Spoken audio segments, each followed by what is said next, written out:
안녕하세요. DJ 사나입니다. 오늘의 사연 시작해 보겠습니다. 결혼을 결정한다는 건 평생 서로만 바라보고 서로에게만 집중을 할 것을 약속할 자신이 있다는 것을 의미한다고 하죠. 하지만 그런 확신이 명확하게 섰다는 생각을 어떻게 확인 가능한가요? 보통은 꼭 이 사람이 아니면 안 된다는 마음보다는 단순히 상황에 휘말려 상대방이 이끄는 방향으로 가다가 결혼까지 이르는 경우도 있기 마련이라고 생각해요. 저 또한 이 사람에게 확신이 있었다고 생각하기보단 갑작스럽게 찾아온 소중한 생명으로 인해 운명이라고 받아들인 후 결혼에 이르게 된 케이스이기도 하고요. 이런 이야기를 드리는 이유는 지금 이 상황이 운명이고 당연히 행복한 결혼 생활을 하게 될 것이라 믿었던 제 상황이 황당하고 허무하기 때문이에요. 제 이야기를 들어보신다면 아마 왜 이런 이야기를 하는 것인지 공감하실 겁니다. 안녕하세요. 저는 35살의 평범한 주부로 아이 둘을 키우면서 남편을 내조하며 지내는 주부입니다. 아니, 정확하게는 주부였다고 말씀드릴 수 있겠네요. 현재 남편은 결혼을 한 지 3년이라는 시간이 지난 후에 갑작스럽게 먼저 세상을 떠났으니까요. 남편이 세상을 떠난 것도 충격적인데 문제는 떠나간 남편이 남긴 정말 충격적이고 많은 일들로 인해서 제 인생은 완벽하게 바뀌어 버렸어요. 남편을 잃은 슬픔보다는 오히려 남편에게 드는 분노와 배신감, 그리고 이런 사람을 만나 평생 함께하겠다고 다짐을 했던 제 자신이 매우 원망스러운 마음도 들 정도니까요. 남편과 어떻게 만난 것인지에 대해 이야기를 하자면 조금은 생소하게 들리실 수도 있을 것 같아요. 우선 남편의 직업은 군인입니다. 그리고 남편을 만날 당시 저는 평범한 중소기업에 재직을 하면서 근무를 하고 있는 직장인이었어요. 남편의 특이한 점에 대해서 이야기를 먼저 해보자면 제 남편은 흔히 말하는 일란성 쌍둥이였습니다. 보통 쌍둥이라고 하더라도 남녀로 구성되거나 혹은 동성이어도 생김새가 다른 경우도 많은데 남편과 남편의 쌍둥이 동생의 경우는 생김새나 몸태 그리고 목소리까지도 굉장히 똑같았어요. 이제 막 결혼한 지 3년 차인 저 역시 둘이 나란히 앉아있으면 누가 제 남편인지 구분조차 하기 어려울 정도니까요. 남편과 남편의 쌍둥이 동생은 저와 연애를 하던 시절부터 자주 만나고 봐왔어요. 둘은 여느 형제와는 다르게 가족이나 친구 같았고 상당히 친밀한 관계를 유지해왔기 때문에 저와의 연애를 시작하자마자 제일 먼저 저에게 소개를 한 사람도 바로 남편의 쌍둥이 동생이었고요. 내가 사랑하는 사람과 똑같은 모습을 한 사람을 함께 보게 되니 뭔가 좀 신기하기도 하고 오묘한 기분이 들더라고요. 저는 여태까지 연애를 해와도 일란성 쌍둥이인 분들을 만나온 적은 없거든요. 남편과의 첫 만남은 일반적인 남녀가 만나서 연애를 하는 과정과는 차이가 좀 있었습니다. 말하기 좀 부끄럽긴 하지만 저희는 요즘으로 치면 데이트 어플, 즉 채팅을 통해서 만나게 되었어요. 요즘에는 전혀 문제가 되지 않고 오히려 당당히 만나는 경우가 많더라고요. 하지만 제가 아가씨인 시절에는 그렇게 대중화하지 않았던 문화라 그런지 자꾸 주변 지인들에게는 숨기게 되더라고요.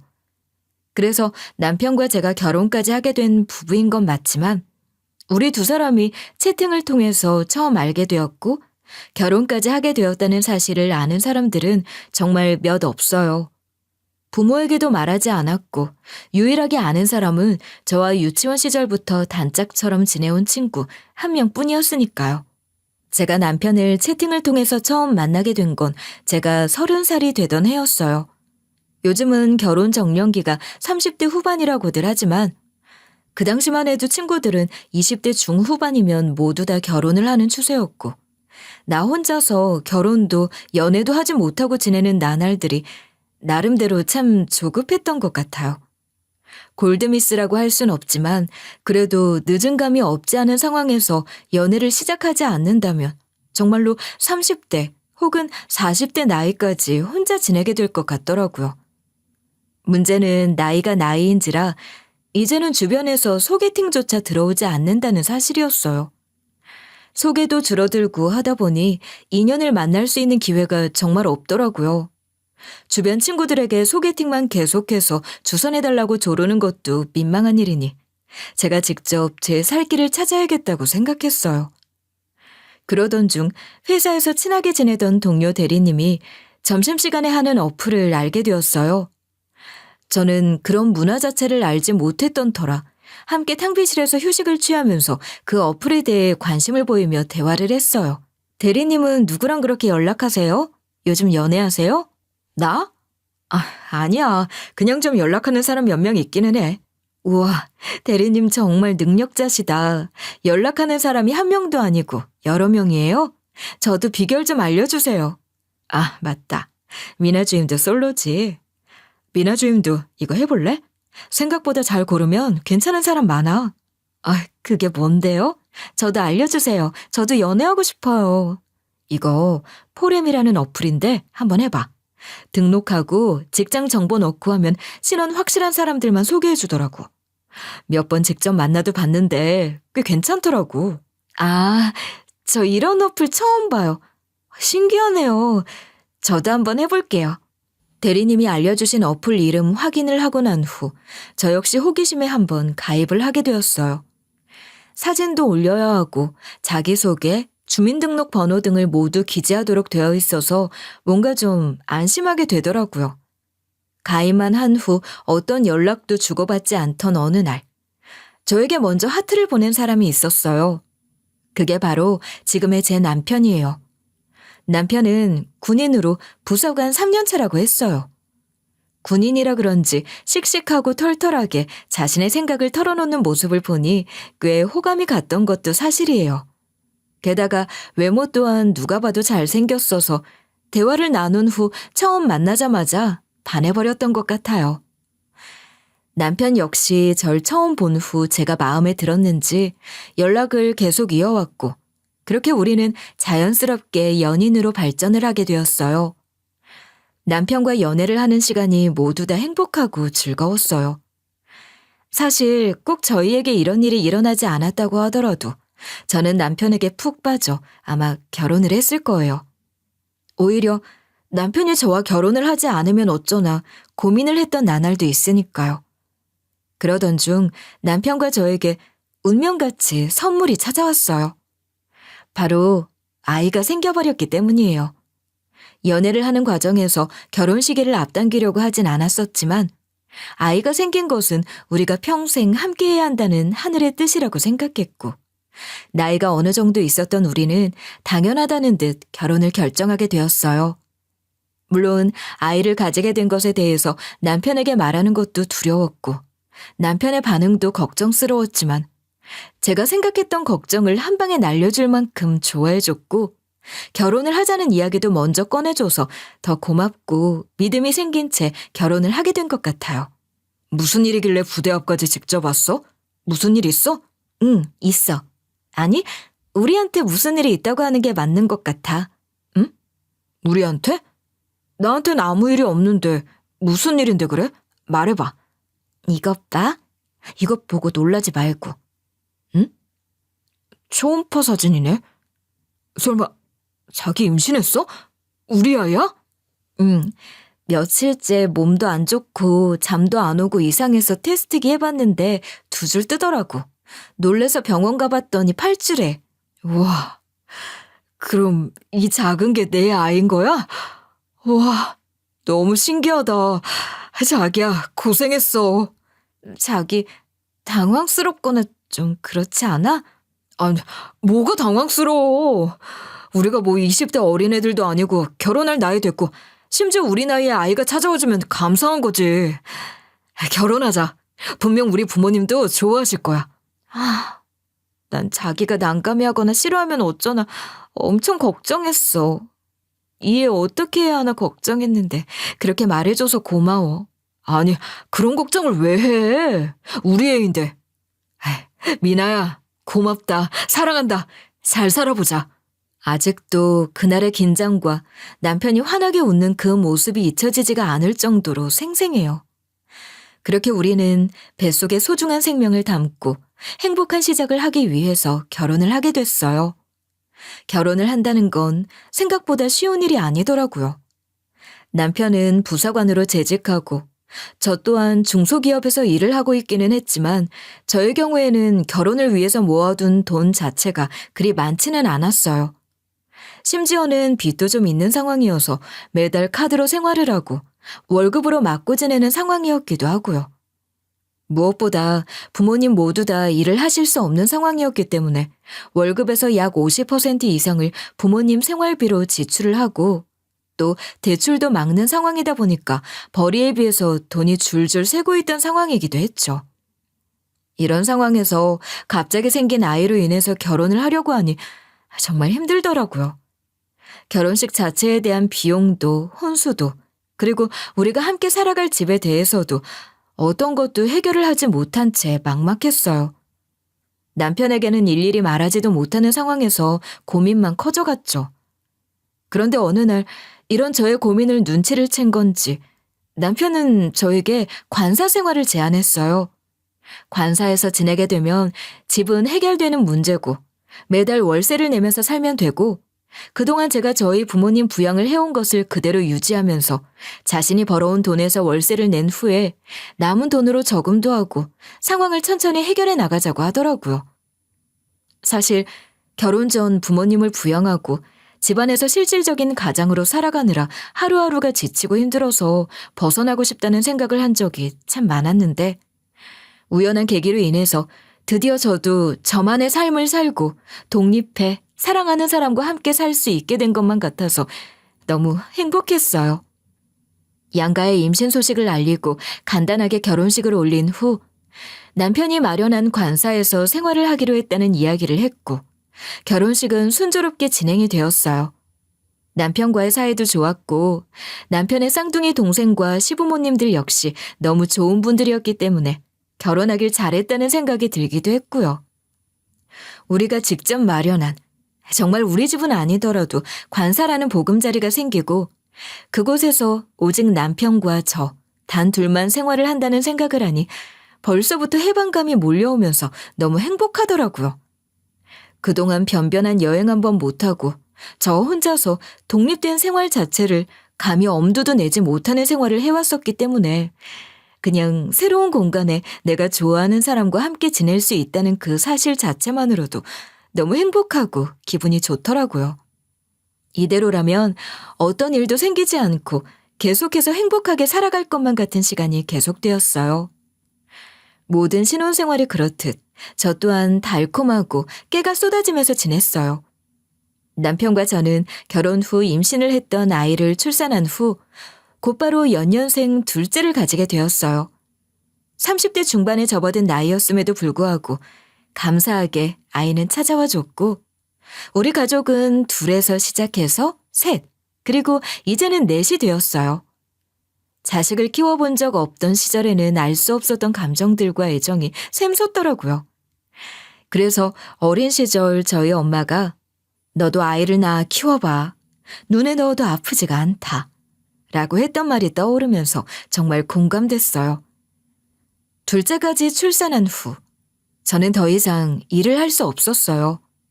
첫째만 케어할 때는 그래도 어린이집에 보내거나 시댁에 맡기면서 일을 병행할 수 있었는데 일단은 관사가 부대 근처에 있고 직장까지 거리가 좀 있다 보니 둘째 출산 후 전혀 케어가 되지 않는 상황에서 직장 생활을 한다는 건 쉽지 않겠더라고요. 남편과 상의를 한 끝에 남편을 내조하고 아이 둘을 케어하는 것으로 이야기를 마무리했고 그날부터 전 가정주부로 아이들을 케어하며 지내게 되었어요. 별다른 문제 없이 커가는 아이들을 보며 성실하게 일을 하는 남편을 보며 행복한 날들을 보내고 있었죠. 그런데 너무 행복했던 나머지 남편의 찜찜한 행동이나 말에 대해서는 개의치 않고 넘어갔던 날들이 많았던 것 같아요. 지금 생각해보면 충분히 눈치를 챌 수 있는 부분이었음에도 제가 놓쳤던 부분들이 생각나더라고요. 아이를 둘 낳고 보니 자녀 계획상 더 이상 아이가 생기면 안 될 것 같다는 생각을 저 또한 하고는 있었어요. 하지만 이에 대해서 남편과 제대로 된 이야기를 나눠본 적은 따로 없었죠. 어느 날 퇴근 후 식사를 마친 후 과일을 먹으며 남편이 먼저 이야기를 꺼냈어요. 여보, 나 정관 수술할까? 어떻게 생각해? 갑자기? 정관 수술을? 그런 이야기 한 적 없었잖아. 지금 하잖아. 우리 애도 둘 낳았고 더는 계획도 없는데 혹시 몰라서 또 생기면 지우는 건 죄고 키워야 하는데 우리 형편상 이제 더는 힘들잖아. 그래서 생각했지. 그건 당신 말이 맞기는 해. 나도 생각은 하고 있었어. 근데 당신이 먼저 이야기를 하니 좀 의외네. 이런 이야기는 원래 남편이 먼저 꺼내줘야 당신도 기분이 좋고 그런 거지. 안 그래? 그래, 맞아. 아, 우리 남편 아주 똑똑하고 대단해. 그럼 날짜 맞춰보고 같이 가자. 응? 아니야. 내가 미리 예약해놨어. 당신 바쁘면 안 와도 돼. 별것도 아닌데 애들까지 맡기고 올 일은 아니잖아. 응? 뭐야? 말은 오늘 꺼내놓고 수술 예약은 미리 한 거야? 아니, 예약 자리만 알아본 거지. 당신이 오케이 하면 바로 전화해서 확정만 하면 된다고 했어. 그냥 내가 가서 할게. 마침 내일 휴가니까 내가 혼자 가서 할게. 아, 뭐가 그렇게 급해.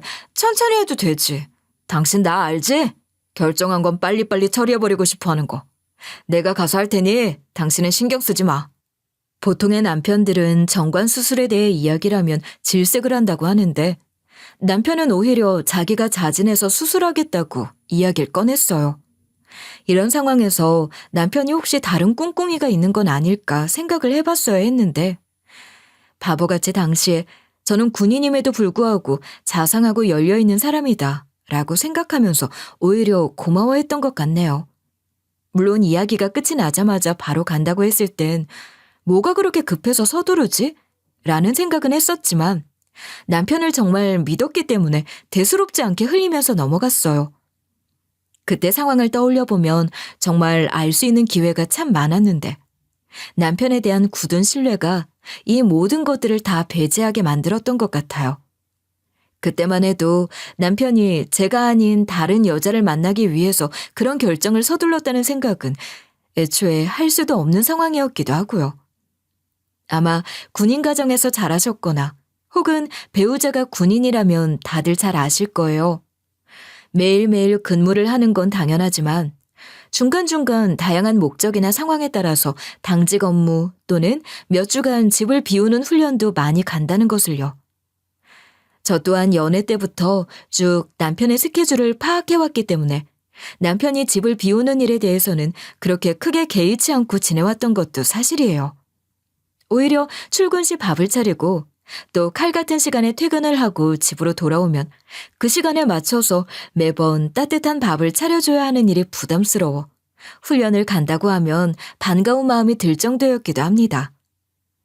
보통은 군대에서 주는 식사를 하고 나오는 경우도 많은데 남편의 경우는 별다른 일정이 없다면 집으로 와서 꼭 집밥을 먹었어요.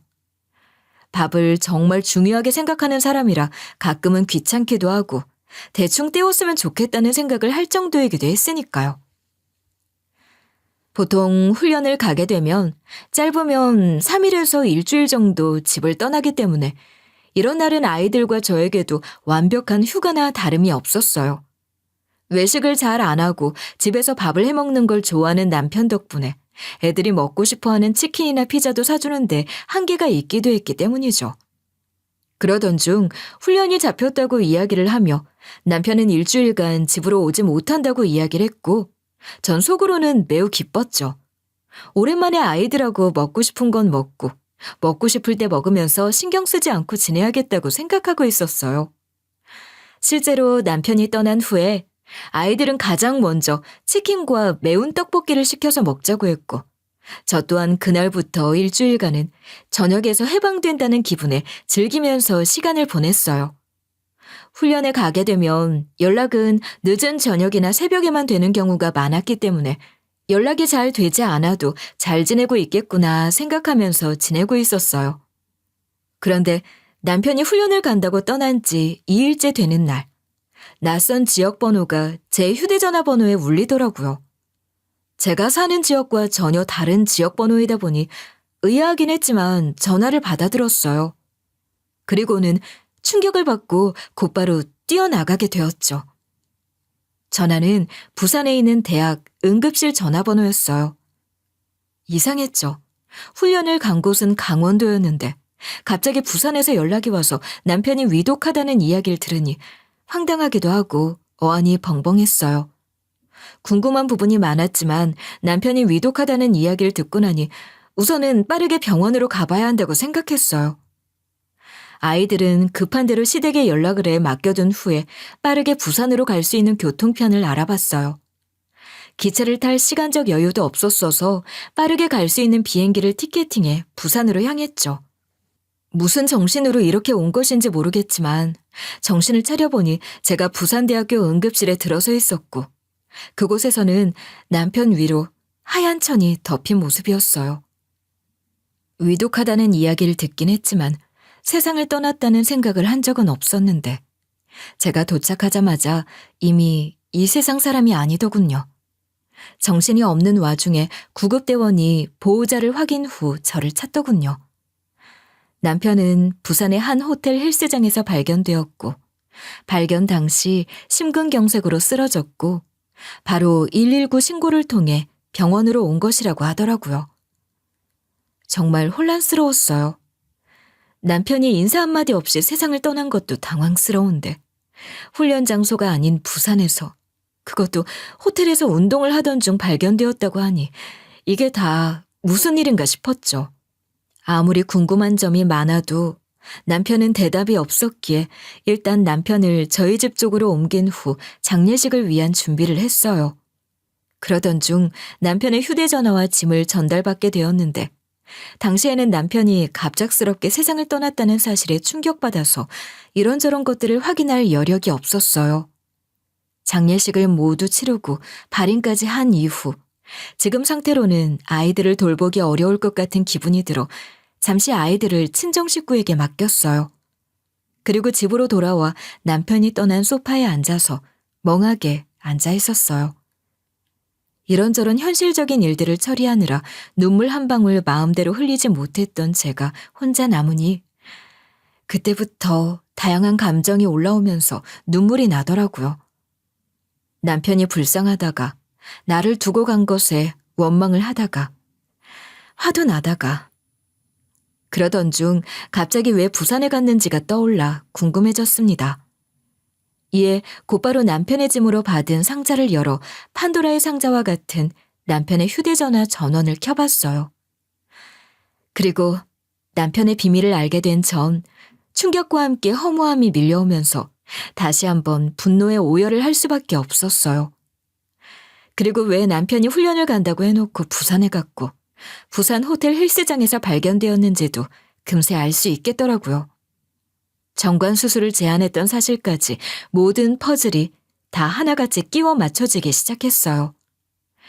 남편은 저 모르게 계속해서 저를 만났던 그 어플을 포함해 다양한 데이트 어플을 깔아 외도를 하고 있었던 겁니다. 한두 사람이 아니었다 보니 오히려 화도 나지 않았어요.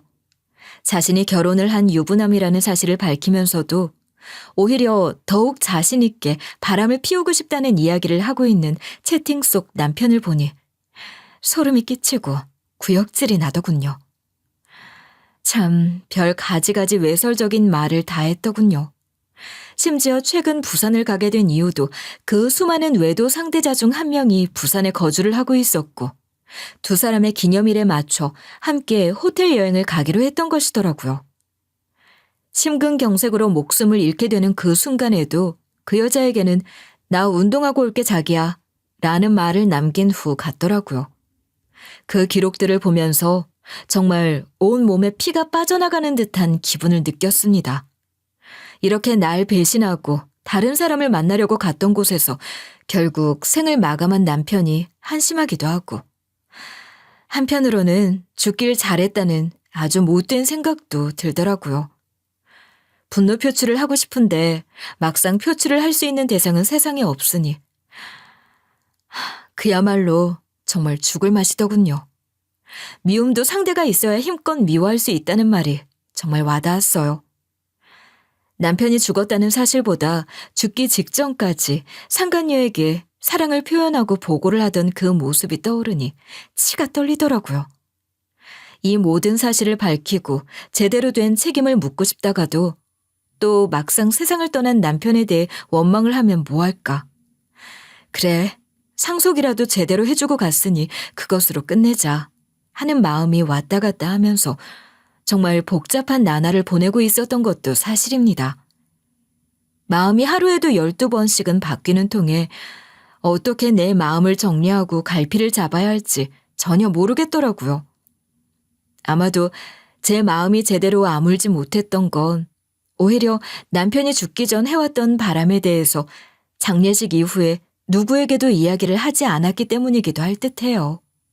이런 이야기를 한다면 남편에 대한 욕을 해주긴 하겠지만 그와 동시에 제 자신이 너무 처량하고 불쌍해지는 것 같다는 생각이 들었거든요. 결국 남편은 제가 아닌 다른 여자에 미쳐서 여행을 갔다가 거기서 생을 마감하게 된 것이니까요. 그리고 그걸 알고도 남편의 장례를 치러주고 슬퍼하고 우는 그런 여자가 되는 것이 정말 싫었어요. 무엇보다 남편은 떠났지만 저에게는 아직 책임을 져야 할 두 아이가 있었거든요. 아이들 역시 아빠가 세상에 없다는 사실을 아직 받아들이지 못했는데 이 사실에 대해 제가 먼저 밝히면서 아이들의 아빠를 비난하게 된다면 오히려 아이들에게도 엄청난 상처와 충격을 주게 되는 것이 아닐까 하는 생각을 했어요. 많은 고민이 있었지만 어차피 세상을 떠났고 그로 인해서 내가 갈등을 겪게 될 일은 없겠다는 생각하에 이 일은 덮기로 했습니다. 어차피 죽은 사람은 말이 없듯 저만 입을 다물면 그 누구도 이런 상황에 대해 알 수 없고 아이들도 아빠를 좋은 기억으로 남기면서 살아갈 수 있기도 하니까요. 누군가가 우리 아이들을 두고 구설을 하며 이야기를 한다는 것 자체를 듣고 버틸 자신이 없기도 했습니다. 물론 이를 위해서 제가 감내해야 할 것들은 상당히 많았고 고통스러웠지만 아이들을 위해서는 할 수 있다고 생각했어요. 하지만 이런 제 마음, 아니, 심경이라고 할까요? 변화가 생기게 된 것은 그리 오랜 시간이 지나지 않았습니다. 제가 마음을 바꿔먹고 남편의 지난날 과오에 대해 어떤 식으로든 책임을 지도록 만들고 싶은 마음이 강하게 생기게 된 결정적인 계기가 있었어요. 남편에 대한 원망이 있기는 하지만 그래도 아이들을 낳고 함께 살았던 남편의 부재는 저에게 생각보다 큰 공백이 느껴지는 일이기도 했어요. 남편을 보내준 후 가끔 허망한 마음을 달래고 싶은 생각에 남편을 보러 성묘를 가려고 택시를 잡아 출발을 하려고 하던 어느 날이었어요. 평소 같으면 택시를 타기보단 버스를 타고 움직이는 성격이었지만 그날따라 의욕도 없고 이렇게 악착같이 아끼며 살아봤자 무슨 의미가 있을까 싶은 마음에 나도 택시 타고 편하게 좀 가보자 하는 마음으로 택시를 잡았어요. 그날따라 택시가 잘 잡히지 않더라고요. 정말 되는 일이 없다는 생각으로 택시를 호출할 수 있는 어플을 켰고 한 10분 정도 기다린 후에 택시가 잡혀서 남편에게 갈 수 있는 곳으로 향할 수 있었어요. 택시는 거의 다 왔고 신호대기를 하고 있었어요. 저 신호만 끝이 나면 탈 수 있다고 생각하면서 택시를 타려고 하는 그 순간 반대편에서 어디선가 본 듯한 낯익은 모습이 눈에 들어오더라고요. 바로 남편의 일란성 쌍둥이 친동생인 도련님이었어요. 언뜻 보기에는 남편이 환생을 해서 돌아왔나 싶을 정도로 닮았던 두 사람이었기에 알아보는 데에는 그리 오랜 시간이 필요하진 않았어요. 저는 택시를 타기 전 도련님을 크게 불렀어요. 그런데 제가 소리를 치면서 불러도 안 들리는 건지 전혀 절 쳐다보지 않더라고요. 그러던 중 갑자기 도련님 앞에 검은 벤츠 한 대가 섰고 그곳에서 남자 한 명이 내렸어요. 친한 사이는 아닌 듯 보였고 잠시 두 사람이 언젠 같은 실랑이를 하는 듯해 보이더니 마지못해 도련님이 그 차에 타더라고요.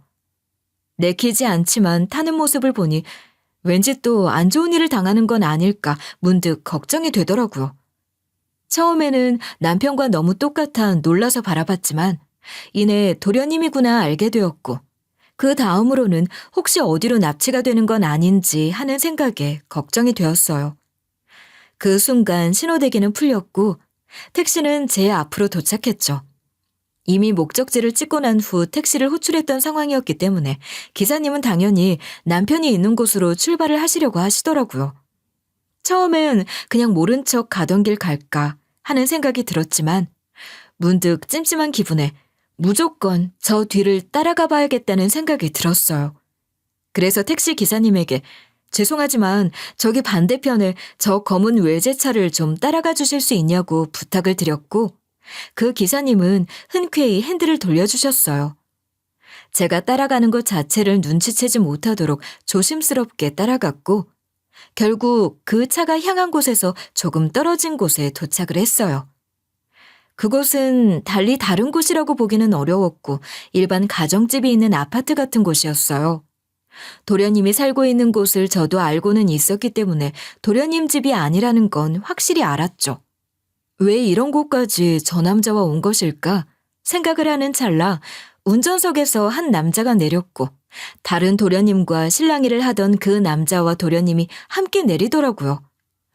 불안한 마음에 세 사람이 들어간 곳을 따라 들어갔고 그곳에서 마주한 믿기 힘든 광경에 저는 악소리도 못했어요. 숨이 멎는 듯한 기분이 이런 느낌이구나 싶을 정도였어요. 평범한 가정집이었고 그 집에는 여자 한 명이 있더라고요. 30대 후반 정도로 보이는 남자와 그보다 좀 더 나이가 어려 보이는 남자 둘은 상당히 분노를 했는지 도련님을 죽일 듯이 째려보고 있었어요. 아니 그러니까 나는 그 사람이 아니라잖아요. 저 아세요? 당신은 나 몰라도 내가 당신 안다고 이 가정 파괴범아. 저기 저 여자 보고도 발뺌할 거야? 네, 저는 모릅니다. 이 여자분이 누구신데요? 이렇게 실랑이를 하고 이야기 좀 하자더니 이런 곳으로 막 끌고 와서는 이게 무슨 짓이에요? 끝까지 발뺌을 하네. 거기 뒤에 있는 당신은 누구야? 이놈 와이프야? 잘 왔네. 당신도 앉아요. 아니, 전 와이프는 아니고요. 저희 도련님이라 무슨 일 생길까봐 따라온 거예요. 그래, 식구들도 알 건 알아야지. 여기 앉아요. 그렇게 꽤나 이상한 조합으로 그 남자가 하라는 대로 일단은 자리에 앉았어요. 도련님은 장가도 가지 않았는데 무슨 와이프라는 말을 하는 것인지 지금 이 상황은 또 무엇인지 어안이 벙벙하더라고요. 자리에 앉자마자 도련님에게 귓속말로 지금 이 상황이 어떻게 된 것인지에 대해서 조용히 물어봤어요. 무슨 일이에요? 이게 다 무슨 일이에요? 저도 몰라요. 어디서 절 찾았는지 찾아오더라고요. 절 계속 가정 파괴범이라면서 따라오는데 육탄전할까봐 일단 따라왔어요. 가정 파괴범이요? 도련님이? 아니 도대체 무슨 근거로 저러는 거예요? 제가 뭐 가정 파괴범이란 증거를 보여준다네요. 보자고 하고 따라온 거예요. 짧은 대화가 오고 간 후 남자 둘은 도련님과 제 앞에 앉았어요. 그리고 서랍에서 꺼낸 사진 여러 장을 저와 도련님 앞으로 쫙 펼쳤습니다. 그 순간 정말 경악을 금치 못했어요. 한두 장의 사진도 아니었고 약 20-30장은 되는 사진 모두 다 직접 눈으로 쳐다보기 민망할 정도의 사진들이었기 때문이에요. 저도 모르게 어머 이게 뭐야?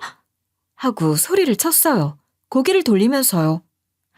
그런데 이런 저와 달리 도련님은 사진 몇 장을 손으로 집어 뚫어져라 쳐다보더니 한숨을 깊게 내쉬더라고요. 그때만 해도 도련님이 유부녀랑 바람을 피웠나 보다 라고 막연하게 생각했어요. 사진은 눈에 담기 어려울 정도로 불편한 모습들이 담겨 있었어요. 누가 보더라도 도련님과 똑같이 생긴 사람이 어떤 여성과 바람을 피우고 있음을 알 수 있는 내용의 사진들이었죠. 자, 이거 봐요. 이거 보고도 발뺌을 할 거야? 당신 남편이 지금 내 아내랑 이러고 다녔다고요. 바람이 났다고. 그래서 이거 직접 눈으로 확인하고 인정하라고 끌고 왔어요. 네? 제 남편이요? 이게 제 남편이라는 이야기예요? 이게 정말 가져다 붙이면 다인 줄 아나 가만 안 둬? 누가 봐도 당신이랑 똑같이 생겼더만 당신이 아니라고? 발뺌을 할 걸 가지고 왜? 가정 있는 여자랑 놀 땐 언제고 이제 와서 걸리니까 발 빼는 거냐? 저 옆에 애도 바보같이 저런 놈이 좋다고. 이 대화를 끝으로 남자와 도련님은 말 그대로 육탄전을 벌였어요. 서로 욕설을 하는 건 물론이고 주먹 다짐까지 해가며 싸우는 상황에서 저는 당황스러워서 말릴 생각도 못했어요. 그런데 그 순간 문득 아주 불편하고 불안한 감정이 스치더라고요. 이 사진 속 남자를 자세하게 바라보니 도련님이 아닌 것 같더라고요. 나름 결혼 생활을 하고 아이까지 함께 낳고 산 내 남편이다 보니 남편의 신체적 특징 정도는 이제 잘 알고 있잖아요. 그런데 그 사진 속 신체 부위의 한 부분이 눈에 들어오면서 갑자기 가슴이 쿵 내려앉았어요. 영락없는 제 남편의 모습이었거든요. 저는 싸우면서 욕을 하고 다투는 도련님을 돌아봤고 바쁘게 걸어가 도련님을 돌려 세워서 따져묻기 시작했어요. 이때는 이미 이성을 잃은 상태였죠. 이 사진 속 사람이 정말 도련님이 맞냐? 솔직하게 말해달라. 이거 도련님 아니고 우리 남편 아니냐고 강하게 몰아붙였고 이성을 잃고 달겨드는 절 보더니 도련님은 한숨을 쉬며 할 수 없다는 듯 고백을 했어요. 사실 그 사진의 주인공이 남편이 맞다고요. 정말 또 한 번 온몸에 피가 쭉 빠져나가는 기분이었어요. 죽기 전 바람을 피우고 다녔다는 건 알았지만 이렇게 죽고 난 후에도 자신이 한 행동으로 이런 문제를 일으키고 살고 있을 것이라고는 정말 생각도 못했거든요. 도련님은 잠시 진정하고 자리를 옮겨 이야기하자고 했어요. 화는 나지만 제대로 된 상황을 확인해야겠다 싶어 도련님을 따라 나섰고 근처 카페에서 이야기를 시작했어요. 이제 말씀해 보세요. 분명 그 사진 속의 모습은 저만 아는 남편인데 왜 도련님이 이러고 계신 거예요? 그동안 형이 형수님 모르게 그래왔던 일들도 많았고 그때마다 이렇게 절 찾아와서 오해하고 화를 내거나 하는 경우 많았어요. 그럼 폰에 있는 그 사람들 말고도 계속해서 바람을 피워왔다는 이야기예요? 정말 대단하고 뻔뻔하다. 죽어서까지 이렇게 날 열받게 하다니 능력 좋네. 제 이름까지 도용하면서 바람을 피우고 저한테까지 피해를 주는 상황이었고 그런 식으로 찾아온 사람은 한둘이 아니고요. 그래도 전 형수님이랑 잘 지내길 바라는 마음으로 그동안 덮고 또 덮어왔어요. 아니, 이게 덮어진다고 덮어져요? 그동안 그럼 도련님 혼자 이렇게 해온 거예요? 시댁 식구들 아무도 이 사정 모르는 일 맞냐고요? 이렇게 나만 바보 만든 거 아니냐고요? 사실 엄마 아버지도 모르시는 건 아닌데 그래도 형수님 상처받을 것 같으니 그동안 저보고 다 처리하고 해결하라고 했어서 진짜 세상에 믿을 사람이 하나도 없네요. 그럼 다 알면서 모르는 척 그동안 저랑 웃고 슬퍼하고 그랬다는 거예요? 저 이대로는 못 참아요. 도련님의 말을 듣고 화가 난 저는 그대로 시댁으로 찾아갔어요. 시댁 어른들은 영문을 몰라 반겨줬지만 그동안 말로는 절 위해서라는 말을 했지만 결국 자기 아들을 감싸기 위해서 저 하나를 감쪽같이 속인 가족들이 정말 치가 떨리게 싫더라고요. 모든 사실을 알고 왜 그러셨냐고 물어도 얼버무리며 결국 다 나를 위했다고 이야기를 하는데 이제 더 이상 듣고 싶지도 않고 이 사람들과 가족으로 남고 싶지도 않은 마음이었어요. 물론 제가 이 집과 인연을 끊어야겠다고 다짐을 하게 만든 것은 마지막으로 하신 시어머니의 말씀 때문이었어요. 막말로 남자가 밖에서 일하면서 바람 한 번을 안 피우면 그것도 능력이 없는 거지. 그런 일로 일일이 신경 쓰고 알리고 집안 시끄럽게 만드는 게 맞니? 막말로 걔가 밖에서 애를 낳아온 것도 아니잖니. 어머님, 그걸 지금 말이라고 하세요? 그래서 어느 날 갑자기 자진해서 정관 수술을 한다고 하더니 안심하고 바람 피우려고 그런 건가요? 아니면 어머니가 시키셨어요? 그래. 어디 가서 씨 뿌리고 다니는 것보단 차라리 그게 낫지. 넌 오히려 나한테 고마워해야지. 정말 다들 치가 떨리네요. 전 이렇게 비정상적인 집하고는 더 이상 연락 못하고 살아요. 앞으로 저랑 우리 아이들 볼 생각하지 마세요. 네가 지금 철륜을 끊으려고 하는 거냐? 네 자식이기도 하지만 우리 아들 자식이기도 하다. 어떻게 그렇게 하니? 네, 철륜은 끊을 수 없죠. 그래서 그렇게 잘못된 아들을 감싸면서 지켜주셨나요? 정관 수술까지 종용하시면서? 아이들 보여줄 생각 전혀 없어요. 보고 싶으면 소송을 하든 마음대로 하세요. 당연하다는 듯 이야기를 하시는 시어머니의 이야기를 뒤로하고 뛰쳐나왔고 그 길로 남편과 함께 살았던 관사에서 나와 새로운 보금자리를 만들어 우리 세 식구만 생각하면서 살기로 다짐했어요. 시어머니가 법적으로 아이들 문제로 대응을 하면 어떻게 될까 걱정하긴 했는데 다행히 복잡하고 피곤해지는 일 없이 몇 차례 연락을 해오는 것 외에는 잠잠하더라고요. 그도 그럴 것이 본인 아들이 세상에 없는데 아이들을 보려고 찾아오거나 뺏을 수 있는 건 말도 안 되는 일이기도 했으니까요. 시댁과의 인연은 이대로 끝이 났어요. 사실 가능하다면 시어머니와 그 가족들에게 법적 대응을 묻고 싶었지만 제 생각대로 되는 일은 아니더군요. 물론 그대로 그 사태를 끝내기에는 제가 너무 억울하고 평생 마음에 병이 생길 것 같았기에 반드시 그 책임을 누구에게라도 물어야 한다고 생각했죠. 아이들과 이사를 한 후 상황을 안정적으로 정리한 후 남편의 판도라 상자였던 휴대전화를 들고 그리고 시어머니와 도련님이랑 다투던 그 상황에서 켜둔 녹음을 들고 확실한 복수를 위해서 준비를 하기 시작했어요. 적어도 제가 남편의 바람으로 인해 받게 된 고통에 대한 보상은 어떤 방법을 통해서든 꼭 알아내야 한다고 생각했기 때문이에요. 어떻게 할까 고민을 하던 중 휴대전화 속 모든 상간녀들을 상대로 제대로 된 법적 책임을 묻도록 해야겠다는 생각이 들었어요. 내가 몰랐다고는 하더라도 뒤늦게라도 부정행위 사실을 알게 되었고 그 상황 속에서 내가 받은 충격과 고통은 다른 사람들과 비교했을 때 훨씬 더 크기 때문에 금전적으로 보상을 받아야겠다는 생각을 했거든요. 저의 경우는 오히려 증거를 수집하지 못하는 건 아닐까 하는 걱정은 하지 않아도 됐어요. 남편이 자진해서 저에게 자신의 바람에 대한 증거를 주고 간 것이나 다름이 없었기 때문이니까요. 상간자 소송을 통해서 위자료 책임을 지도록 해야 하는 상간녀를 하나하나 정리하는데 헛웃음이 나오더라고요. 막상 정리를 해보니 한두 명이 아니고 거기다가 도련님 사건으로 알게 된 것까지 합치면 꽤 많았어요. 먼저 법률사무소에 전화를 해 상담을 받고 어떻게 하면 당일의 선임을 통해 법적 대응을 할 수 있는지 물어봤어요. 우선은 증거를 정리해서 오시면 사안을 듣고 선임을 진행해 바로 법적 대응을 할 수 있다고 하더라고요. 그래서 몇 날 며칠을 일을 하고 돌아오면 증거를 정리하기 바빴어요.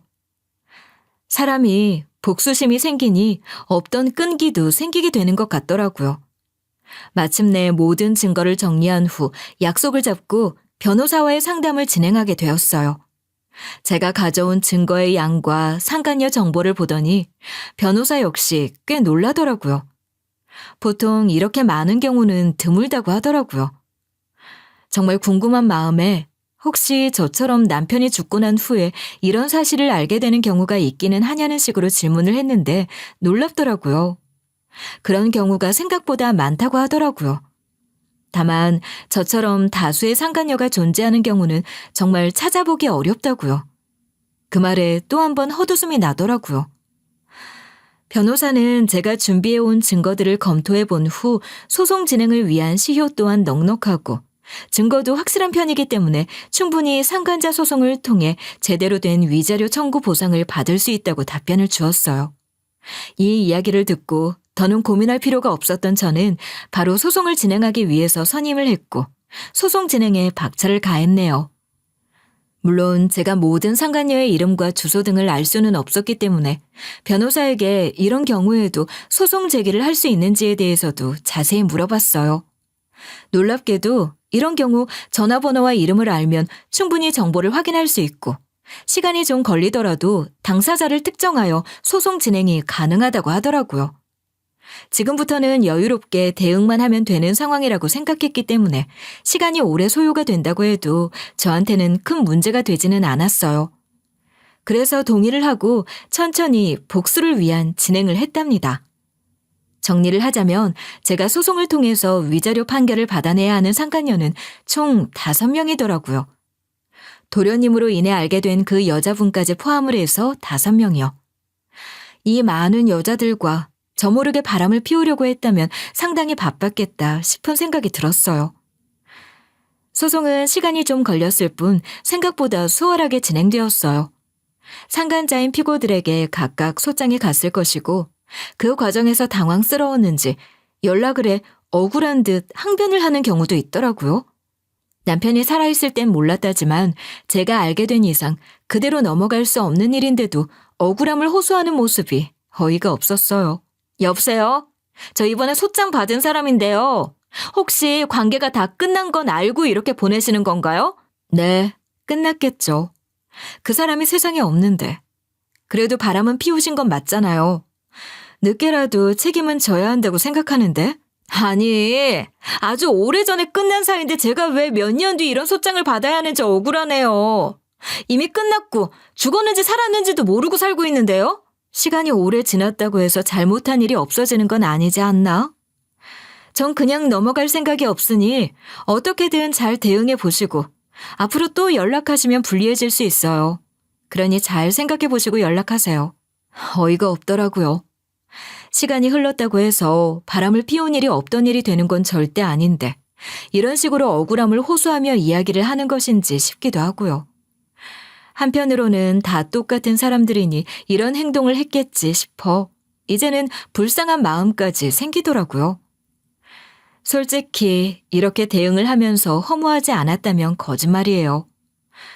이렇게 궁지에 몰리니 자신의 생사조차 관심이 없고 오직 돈을 적게 줄 수 있는 방법만 강구하는 여자들이 뭐가 좋았다고 바람을 피우면서 날 배신해 왔는지 싶은 마음이 들기도 하고요. 그래도 결국 이렇게 책임을 물어야 하고 세상을 떠나서도 애도가 아닌 원망과 저주를 듣는 인생을 살다 간 남편은 죽어서도 벌을 받는 것이라고 생각했어요. 결과적으로 모든 소송은 원만하게 해결했고 저는 각각 부정행위의 정도에 따라서 2천만 원에서 2,500만 원 사이의 위자료 지급 판결을 받아냈어요. 물론 중간에 합의를 시도해오는 경우도 있었어요. 하지만 소송을 진행하지 않고 합의로 마무리를 하려고 했다면 제가 굳이 선임 비용까지 써가며 소송을 하지 않았을 것이기 때문에 당연히 거절했어요. 저는 무조건 판결로 그 결과를 낙인 찍을 생각이니까요. 또 소송이 모두 다 끝난 후 판결에 불복하면서 항소를 하려고 하는 경우도 있었는데요. 이런 경우도 사실상 모두 다 확실하게 승소를 이끌어냈어요. 항소까지 한다는 건 억울한 부분이 있다는 것이지만 제가 가진 증거는 무한했고 그런 증거 반박을 해 맞서 싸울 수 있는 논리는 없었기 때문이기도 하고요. 그렇게 제 마지막 수건 사업과도 같았던 남편의 여자들에게 세상에 없는 남편을 대신해서 그에 따른 책임을 각각 받아낼 수 있었어요. 막상 소송이 다 끝나고 통장에 위자료로 꽤 많은 돈이 들어왔지만 그렇다고 해서 마음이 완벽하게 후련한 기분은 들지 않더라고요. 그렇다고 하더라도 어떤 면죄부를 받아서 아무렇지도 않게 결혼을 하고 혹은 일상을 살면서 평범한 사람처럼 지내는 상간녀들을 두고 볼 순 없었어요. 제가 받은 고통과 배신만큼 당연히 책임을 져야 한다고 생각했으니까요. 물론 남편에 대해 직접적인 책임을 묻지 못하게 된 것은 많이 아쉬워요. 남편이 그런 사고를 당하지 않고 계속 훈련을 한다면서 혹은 바쁘다면서 절 속이고 바람을 피워왔다고 한다면 전 지금 이 순간에도 남편을 굳게 믿고 바보 같은 여자로 살게 될 수 있으니까요. 물론 영원한 비밀은 없듯 언젠간 남편의 외도를 뒤늦게 알게 되어 허둥지둥 대응을 하면서 마음속 상처를 받게 되는 상황이 올 수도 있었겠죠. 이런 상황을 대비한다면 오히려 이렇게 미리 알게 된 것이 다행이 아닌가 싶은 생각도 하게 되고요. 갑작스러운 남편의 죽음도 그리고 그 뒤로 알려진 남편의 추악한 진실을 알게 된 것도 마치 꿈의 한 장면처럼 제 인생을 스쳐 지나간 것 같아요. 체감으로는 한 10년쯤 지난 것 같은데 이 모든 일들이 고작 1년이라는 시간 내에 일어났다고 하니 참 신기하더라고요. 지금 제 마음이 어떤지에 대해 말씀드리자면 저는 아주 편안하고 행복합니다. 남편에 대한 슬픔도 저를 배신했다는 생각에 괴로움도 없이 매우 편안하고 행복한 상태예요. 아이들도 제가 안정을 찾아가니 따라서 안정적으로 변하더라고요. 제가 마음을 다잡고 살아야 결국 저만 보면서 사는 이 안쓰러운 아이들을 지킬 수 있다는 걸 잘 알고 있기 때문에 마음을 컨트롤하고 행복해지기로 결심했습니다. 새롭게 이사를 간 곳에 적응을 했고 아이들도 전학을 온 후 친구들과 잘 지내고 있습니다. 노후를 걱정해야 하는 부모님 근처로 와서 도움도 받고 또 저도 도와드리면서 그렇게 살고 있어요. 앞으로 제가 또 다른 누군가를 만나서 결혼이라는 것을 하게 될까 싶은 생각은 아직 잘 그려지지 않아요. 행복했던 결혼 생활이긴 하지만 그렇다고 해서 끝까지 행복하고 아름답지는 않았기 때문이죠. 지금은 그냥 우리 아이들과 우리 부모님을 생각하면서 하루하루 살아감에 감사하고 평범하고 별일이 없는 이 잔잔한 행복을 누리면서 살려고 합니다. 아마 누군가는 제 이야기를 듣고 분명히 꾸며낸 이야기라고 생각하면서 설마 하시는 분들 많으실 거예요. 저도 제가 직접 경험하고 겪지 않았다면 이런 이야기가 정말 가능하냐고 반문을 했을 테니까요. 하지만 놀랍게도 모든 이야기는 실화입니다. 실화이기 때문에 제 주변의 사람들도 제 이야기를 듣고 놀라기도 하고 또 같이 울어주기도 했으니까요. 흔하게 겪을 수 있는 상황은 아니지만 혹시라도 저와 같은 혹은 저와 비슷한 일을 겪는 일은 없으셨으면 좋겠어요. 그리고 아니길 바라지만 이런 일을 당하게 되신다면 저처럼 단 한 번도 참지 마시고 무조건 대응부터 하셨으면 해요. 결혼 상대자로 선택하고 그 사람과 평생을 약속했던 건 제 결정이었어요. 그렇게 이런 결말을 맞이했다고 하더라도 누군가를 원망하지 않아요. 이제는 편하게 주변에도 진짜 실화라고 이야기를 하며 털어놓을 수 있는 정도가 되었기도 하고요. 세상은 넓고 사건 사고는 많듯 저와 같은 일을 겪는 사람도 있구나 싶은 생각을 해주셨으면 해요. 감사합니다.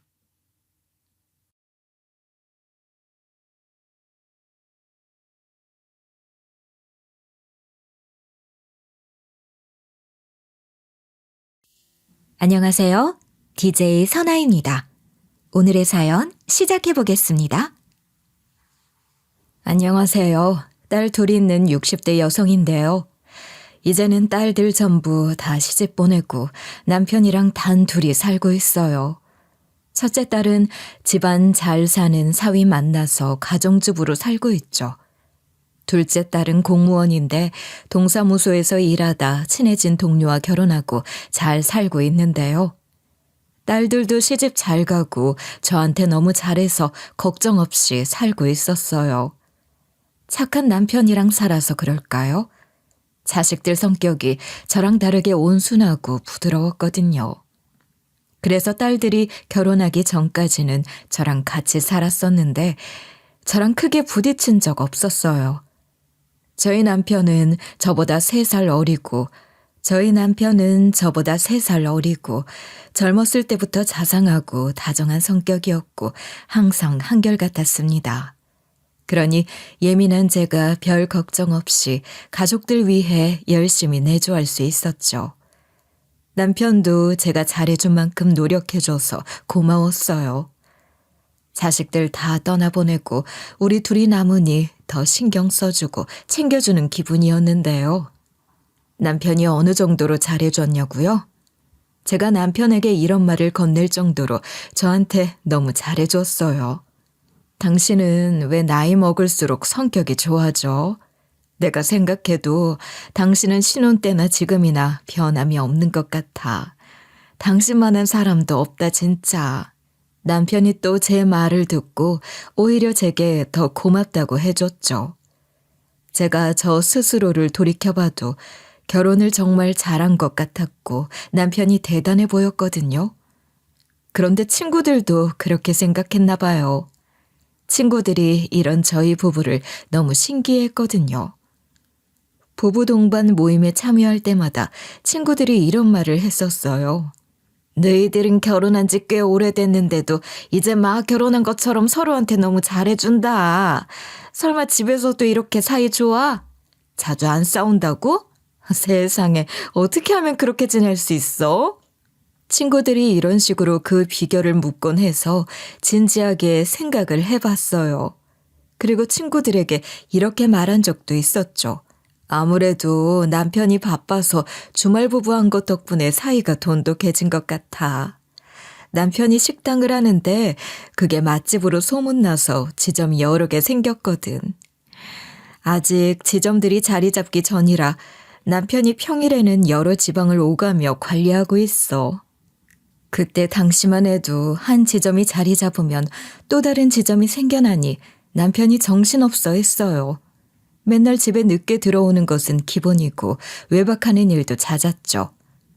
당시에는 아무렇지 않게 남편을 기다리게 됐지만 저도 처음에는 남편이 집에 잘 안 들어오니까 화가 났었어요. 왜 늦는 거냐고 물어보면 맨날 일 때문이래요. 그래서 벼르고 있다가 남편에게 이렇게 얘기했습니다. 당신 오늘도 또 늦어? 일 때문에 맨날 외박하는 게 말이 된다고 생각해? 솔직하게 말해봐. 일 때문에 늦는 거 아니지? 뭐 하느라 왜 이렇게 늦는 거야?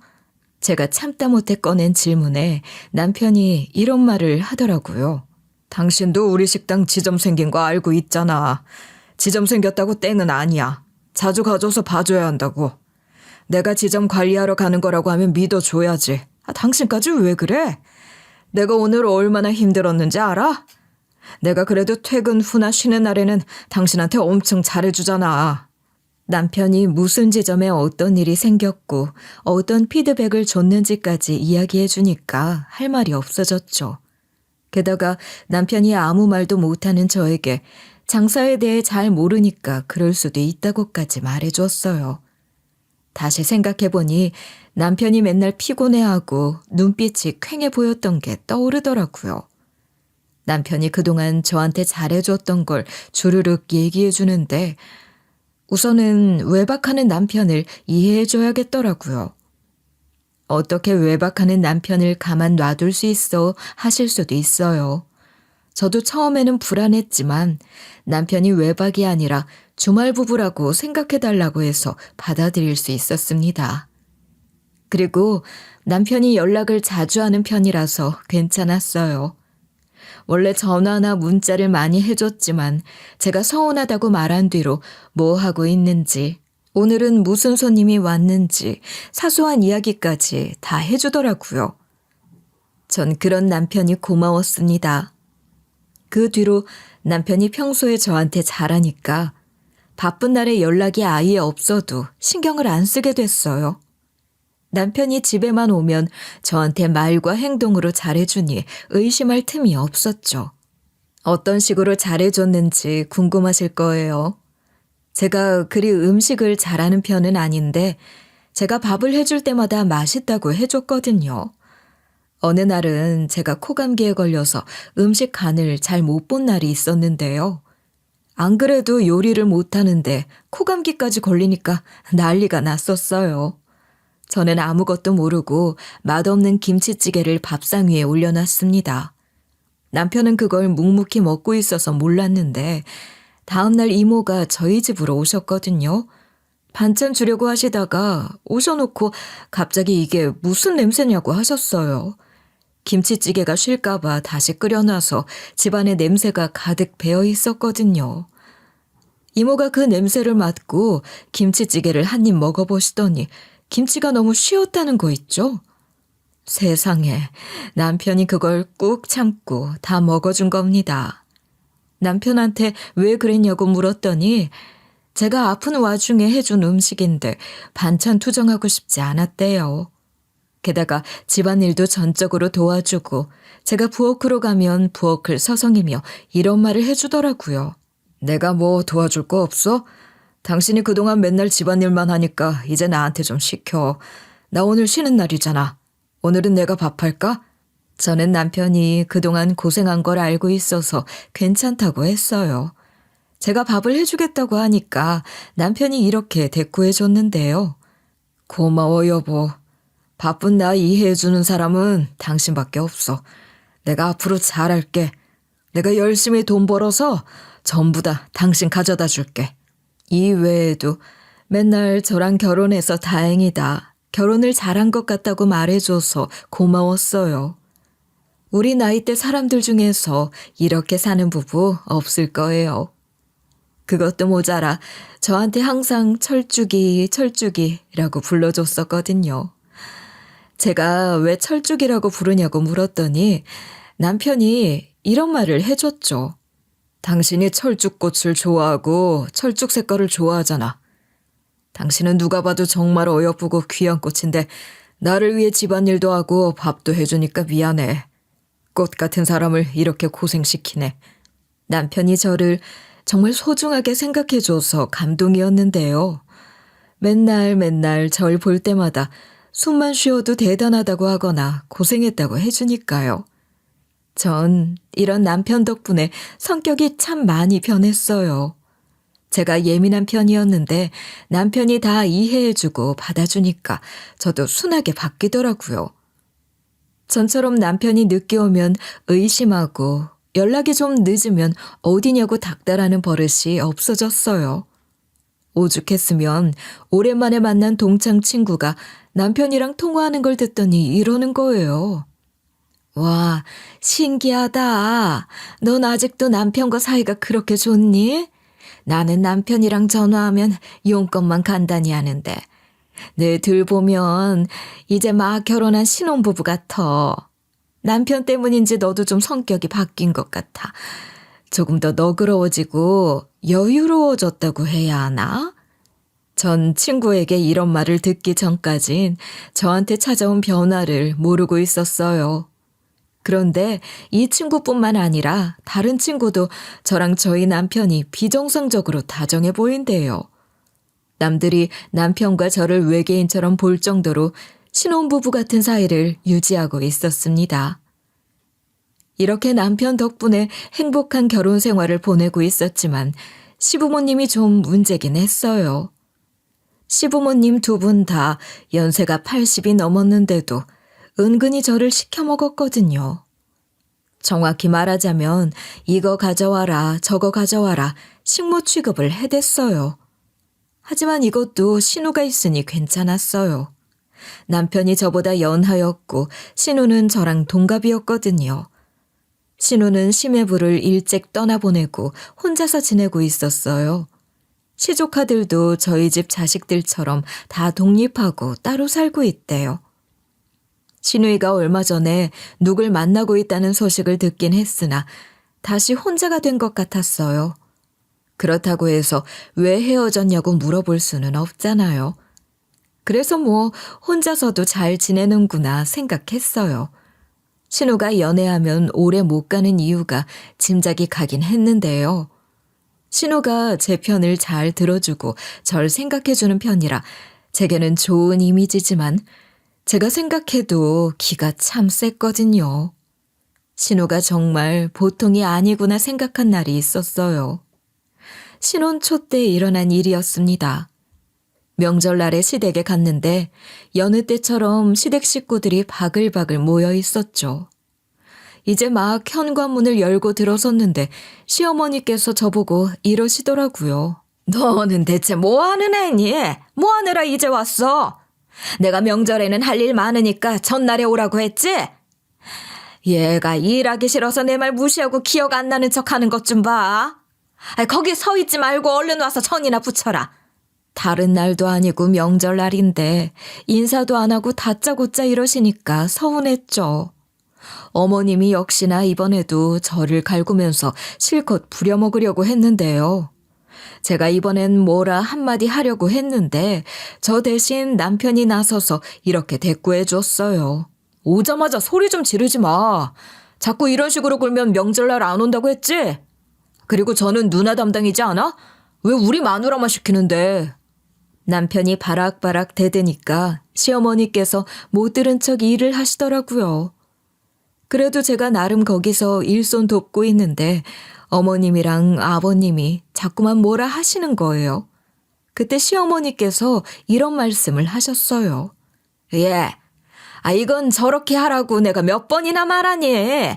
저건 이렇게 하라고 말했는데 왜 그걸 기억을 못해?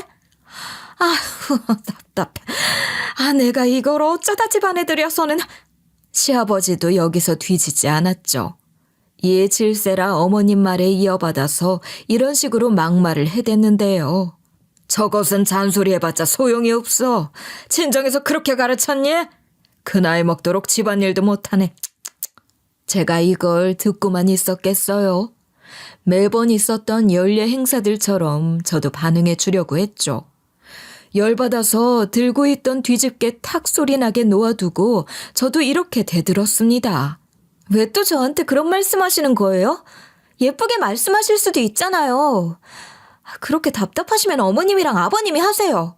제가 소리를 지르니까 방 안에서 이리 말하는 시누이 목소리가 들리더라고요.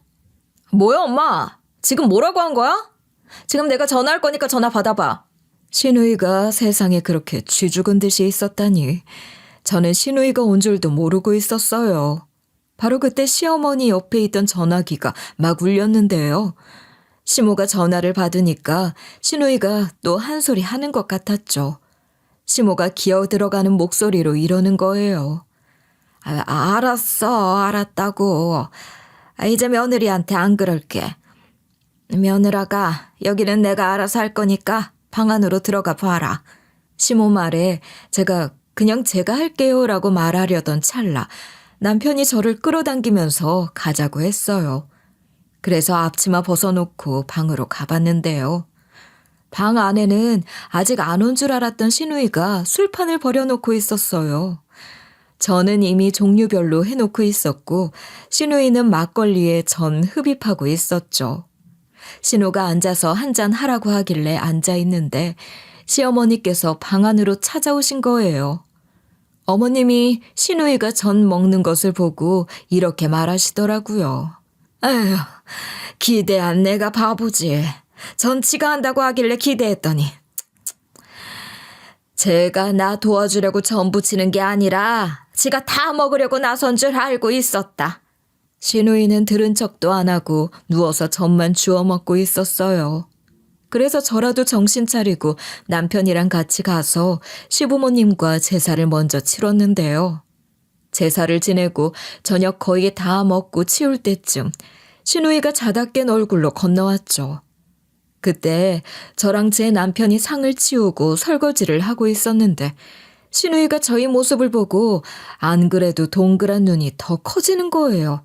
우리를 보자마자 바로 거실로 나가더니 시누이가 이렇게 소리 질렀습니다. 고모들, 지금 뭐 하는 거야? 왜 주방에 내 동생이랑 올케만 있는데? 그리고 니네 남자 새끼들은 또 뭐야? 왜 앉아있어? 당장 일어나서 일손 안 돕냐?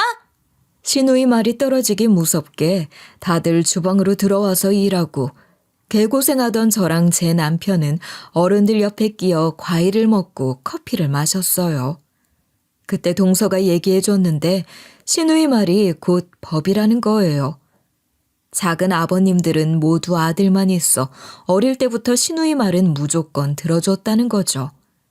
첫째 고모님이 예전에 시집살이 엄청 시켰는데 시누이가 대학생 때부터 뒤집어 엎었다고 합니다.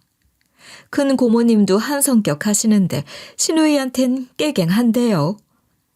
고모님들이랑 남편을 포함한 사촌 동생들을 주방으로 보내고 시누이는 작은 아버님들 사이에서 막걸리 짠짠하며 수다를 떨었는데요.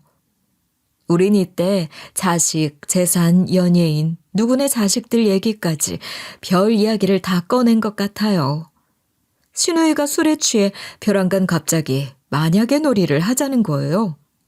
만약에 돈 10억이 있으면, 만약에 남자가 되면 대충 이러고 가정하며 노는 놀이였어요. 그때 신우가 이런 질문도 했었죠. 마지막으로 내가 묻고 싶은 게 있는데 만약에 내 동생이 바람 피우면 어쩔 거야? 이혼할 거야? 아님 봐줄 거야?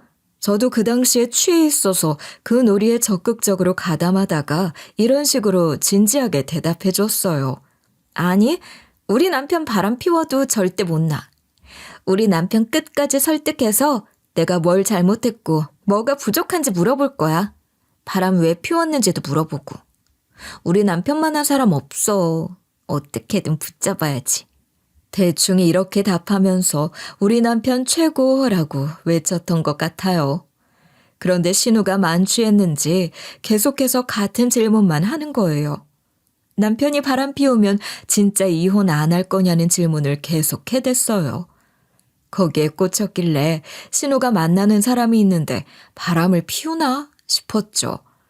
신우가 술에 취한 상태라 차마 묻지는 못했지만 그만하자고 얘기하고 자리를 피했는데요. 이게 벌써 20여 년 전 일이에요. 신혼 초 때 이런저런 사건으로 신우의 성격을 파악하고 만 거예요. 시원시원하고 솔직한 성격에 호감을 갖게 돼서 급속도로 친해졌죠. 신우랑 친해지고 나서 힘든 점은 술을 자주 마신다는 점밖에 없었어요. 하지만 항상 다음 날에는 제 해장국까지 챙겨주면서 이런 말을 해줘서 고마웠습니다. 우리 엄마 때문에 힘들지? 내가 봐도 엄마가 너무한 것 같아. 나 같으면 애들이고 뭐고 전부 다 포기하고 이혼해버렸을걸? 그러니까 너무 참지만 말고 앞으로도 무슨 일 있으면 연락해. 알겠지?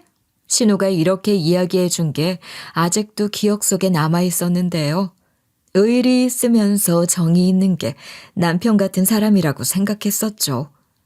신우랑 남편이 괜히 한 뱃속에서 나온 게 아닌가 봐요. 성격이 똑같고 저한테 잘해줘서 너무 좋았는데요. 신우랑 남편 빼고 다른 시댁 식구들은 어찌나 싫고 짜증이 나던지. 앓고 있던 지병으로 호스피스 병동에 있으시던 친정 부모님이 두 분 다 돌아가시면서 시댁 식구들이 더욱더 꺼려지게 됐어요. 시댁 식구들이 유산을 많이 받아서 부럽다고 하고 제가 외동딸인 것도 부러워하셨는데 이게 부러워할 일인가요? 전 그저 친정 부모님을 직접 못 모신 게 아니고 다시 살아 돌아왔으면 했어요. 장례식장에서 한순간에 돌아가신 게 너무 허망해서 멍하니 허공을 바라보고 있는데 집안 어르신들이 절 붙잡고 막 옛날 얘기를 하시더라고요. 전 정신없이 맞장구 치며 네네 맞아요 이러고 있는데 모르는 여자가 들어왔죠. 나이대는 한 50대 정도? 저보다 좀 어려 보였어요. 어떻게 제가 친정 부모님 지인들을 전부 다 알고 있겠어요. 처음 보는 사람이라 유심히 바라보고 있었는데 그 여자가 남편한테 다가가니까 남편이 너무 당황스러워하는 거예요. 주변을 두리번거리다가 그 여자를 어디론가 데려갔어요. 저는 집안 어르신한테 붙잡혀 있어서 바로 못 따라갔습니다.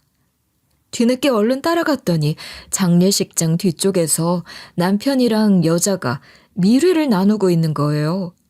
너무 믿기지 않아서 계속해서 귀를 기울이는데 남편이 이런 말을 하고 있었어요. 오지 말라고 했는데 왜 여기까지 왔어? 마누라가 당신 몰래 만나고 있던 거 알면 큰일 나. 우리 끝난 사이잖아. 나 몰래 바람 피워놓고 여기가 어디라고 와? 나 이미 당신 정리했어. 당신이랑 더 이상 만나고 싶지 않아. 안 그래도 당신 때문에 죄책감이 더 느껴져서 안 사람한테 더 잘해주고 있단 말이야. 남편 입으로는 가라고 소리치고 있었지만 몸은 아니었어요. 아주 사랑하는 사람 만난 것처럼 여자 얼굴을 붙잡고 울먹거리고 있었죠. 쌍으로 지랄들을 하고 있더라고요. 어이가 없어서 뭐 하는 짓거리냐고 따지려다가 그 여자가 남편을 꼭 껴안은 채 하는 얘기를 듣고 말았어요. 그거 당신이 오해한 거라고 했잖아. 그 사람이랑은 이미 끝난 사이야. 난 당신 못 놓쳐. 형님이 하시던 말씀 때문에 그래? 그거 다른 사람이라니까. 오해하고 계시는 거야. 나 그런 사람 아니야. 형님? 설마 신우이를 말하는 건가 싶어서 귀를 쫑긋 세웠죠. 그런데 제가 제대로 이해했나 봐요. 남편이 신우이 얘기를 하면서 막 이러는 거예요. 솔직하게 말해줘. 당신이 우리 누나를 어떻게 알고 있는 거야? 누나 말로는 지금 본인이 만나고 있는 남친이 유부남인 줄 몰랐대. 근데 알고 보니 유부남이었고 심지어 그 남친이 당신 남편이라는 거야. 그래서 당신이 우리 누나한테 복수하려고 일부러 나한테 접근했다고 해. 그게 정말이야? 아니지? 나중에 모든 사실을 알게 되면 나 정말 실망스러울 것 같아. 자, 여러분. 저 둘의 대화가 무슨 말씀이신지 제가 다시 한번 설명을 드리자면 우리 신우가 사귀는 남친이 있는데 그 남자가 유부남인 걸 속이고 신우를 만났고 본처한테 들켰다는 겁니다. 본처 입장에서는 당연히 우리 신우가 상간년이 열이 받았겠죠. 역지사지로 똑같이 신우 남편을 꼬시려고 했는데 우리 신우가 남편이 없잖아요. 꽝 대신 닭이라고 생각하며 신우 남동생인 저희 남편을 꼬셔서 복수를 하고 있었다는 겁니다. 제가 뭘 잘못했다고 왜 애꿎은 저희 남편을 꼬신 걸까요? 이 여자도 진짜로 정신 나간 여자 아니냐고요. 그 와중에 상간녀는 뻔뻔하게 이런 식으로 눈물로 호소하고 있더라고요. 무슨 소리 하는 거야? 설마 지금 나 의심하는 거야? 아니야, 난 그런 적 없어. 난 당신 누나가 누군지도 모르고 난 당신 사랑해서 만나고 있었단 말이야. 누가 이런 알맹이 없는 말에 넘어갈까 싶으시죠? 그런데 제가 봐도 그 상간녀는 또래 여자들보다 피부가 좋고 예뻤어요. 몸매도 탄탄한 게 관리를 열심히 하는 여잔가 봐요. 나이 든 여배우처럼 우는 게 청초해 보일 정도였으니까요. 여자가 봐도 홀릴 정도인데 남자는 오죽하겠어요. 남편은 정신을 못 차리고 그런 상간녀를 토닥여주며 이러는 거예요. 그래, 나 당신 말 믿어. 난 당신밖에 없는 걸. 그러니까 진정하고 내 말 좀 들어줘. 처가에서 증여해준 아파트만 아니면 이혼하고 당신한테 갔을 거야. 재산 분할할 때 내가 한 푼이라도 더 받게 좀 기다려줘. 남편이 하는 말을 들어보니 애초부터 저를 배신할 생각이었어요. 상간녀가 나쁜 마음을 먹고 남편한테 접근한 거라고 해도 받아줄 기세였죠. 아주 사랑스러운 눈빛으로 상간녀를 바라보고 있는 게 열받더라고요. 남편은 아주 어여쁜 상간녀를 위해 제가 유산을 증여받을 때까지 대기 타고 있었던 거예요. 그리고 이혼 소송을 진행해서 재산 분할을 더 챙겨받은 다음 상간녀한테 가려고 했던 거죠. 어쩐지 요즘 따라 더 다정하게 굴고 특별하게 대하더니 행여나 의심받을까 봐 몸살이고 있었던 거였어요. 그동안 저한테 잘해준 게 모두 다 연기였다고 하니 배신감이 몰려왔어요. 게다가 남편 입에서 이런 말이 나오더라고요. 우리가 만난 지 벌써 8년이 돼가고 있잖아. 이렇게 긴 시간 만나는 동안 당신을 한 번도 잊은 적 없어. 평생 당신과 함께할 시간만 생각하고 있으니까 울지 말고 기다려줘. 당신이 8년 동안 마음고생한 거 꼭 갚아줄게. 이 말을 듣고 어찌나 어이없던지. 제가 8년 동안이나 남편의 바람을 몰랐던 이유는 남편이 식당 핑계를 대며 집을 비웠기 때문이에요. 남편이 제게 워낙 잘했었기 때문에 전 남편의 바람 같은 건 전혀 상상조차 할 수 없었죠. 이때 바로 제 모습을 드러내고 분노를 쏟아낸 후에 남편을 법적으로 정리할 수 있었지만 그렇지 않았어요. 이것들을 그냥 고소하고 법적으로만 심판 볼 수 없어서 결심한 건데요. 도대체 뭘 하려고 그랬냐고요? 신우이를 찾아가서 진실을 더 알아낼 생각이었습니다. 지금 당장 뛰쳐나가서 상간녀 머리채를 잡고 싶었지만 꾹 참고 일단 장례식장에 남아있는 신우이를 찾아갔죠.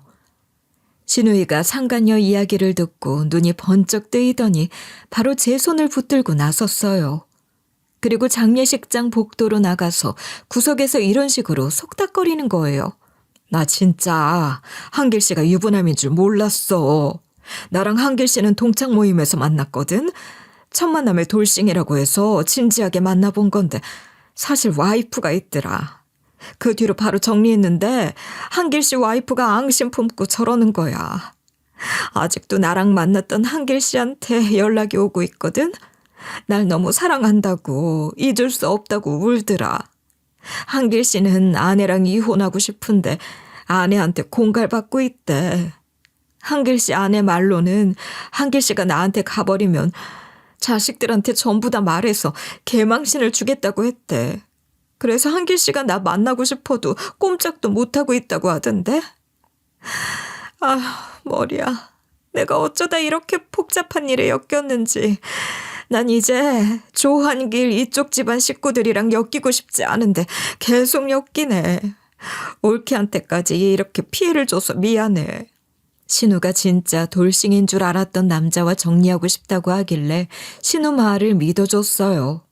다른 사람도 아니고 제가 시집살이 당하고 있으면 도와주던 신우 아닌가요? 그동안의 의리가 있었기에 신우 말을 믿어준 건데요. 대신 신우한테 이런 제안을 한번 해봤어요. 그럼 우리가 상간녀 뒷조사 좀 해보자. 형님 말이 사실이라면 그 상간녀가 보통 상간녀가 아니고 사기꾼 같아. 신우가 제 제안을 바로 승낙해서 친정 부모님 장례식을 전부 다 치른 뒤 상간녀를 쫓아다녔는데요. 그동안 남편이 제가 어딜 나가든 전화하면서 어디냐고 묻거나 빨리 들어오라고 한 적이 없어서 편하게 돌아다니려고 했어요. 그런데 미행 첫날에 남편으로부터 갑자기 이런 전화가 오더라고요. 여보, 지금 어디야? 말도 안 하고 어딜 간 거야? 안 그래도 이사 준비 때문에 정신 없으니까 얼른 와봐. 남편이 이런 식으로 갑자기 절 찾아대서 급하게 집으로 돌아갔죠. 집으로 갔더니 남편이 이사업체는 여기가 좋다, 저기가 좋다면서 자꾸만 절 붙잡는 거예요. 평소에는 이사 날짜가 다가와도 시큰둥하더니 그날따라 한꺼번에 모든 걸 해결하려고 하더라고요. 결국 상간녀를 미행하러 나가지 못하고 신우가 그날 저를 대신해서 상간녀 뒤를 쫓아다닌 겁니다. 둘째 날에는 다행히 남편이 출근을 하겠대요.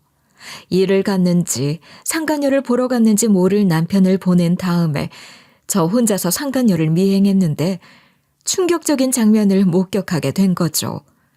상간녀 집까지 따라가 봤는데 상간녀가 친정에서 증여받은 아파트로 들어가는 거예요. 방금 장 본 듯한 장바구니에 편한 추리닝 차림. 누가 봐도 거기 사는 사람 같았죠. 제가 외동딸이라 혼자서 처리해야 될 게 너무 많다 보니까 이것까지 신경을 못 쓰고 있었던 거예요. 이제 장례 끝나서 슬슬 이사 가려고 했는데 미리 알고 쫓아온 것 같았는데요. 복수를 위해 이사까지 감행하다니 이걸 어떻게 알게 됐냐 궁금하실 거예요. 순간 안 좋은 예감이 들어 그 아파트 경비원 아저씨한테 이런 식으로 물어봤거든요. 아저씨, 혹시 저 여자분 언제 이사 온 건지 알고 계세요? 제가 아는 사람 같아서요. 여기 있으면 안 되는 사람이라 그런데 혹시 저 여성분에 대해 아는 게 좀 있으신가요? 이렇게 물어봤는데 경비 아저씨가 이러시는 거예요. 저 사람 이사 온 지 이틀 됐나? 왜? 아는 사람이야? 근데 정신이 좀 이상한 것 같아. 무슨 돈 때문에 온 거라고 하던데 곧 있으면 떼돈을 받고 여기를 떠날 거래. 해외로 튈 거라고 하더라. 이렇게 경비 아저씨와 대화 나누다가 들은 말인데 상간녀 이름도 알고 계신데요. 어쩌다 알게 되셨냐고 물었더니 이리 말씀해 주시더라고요.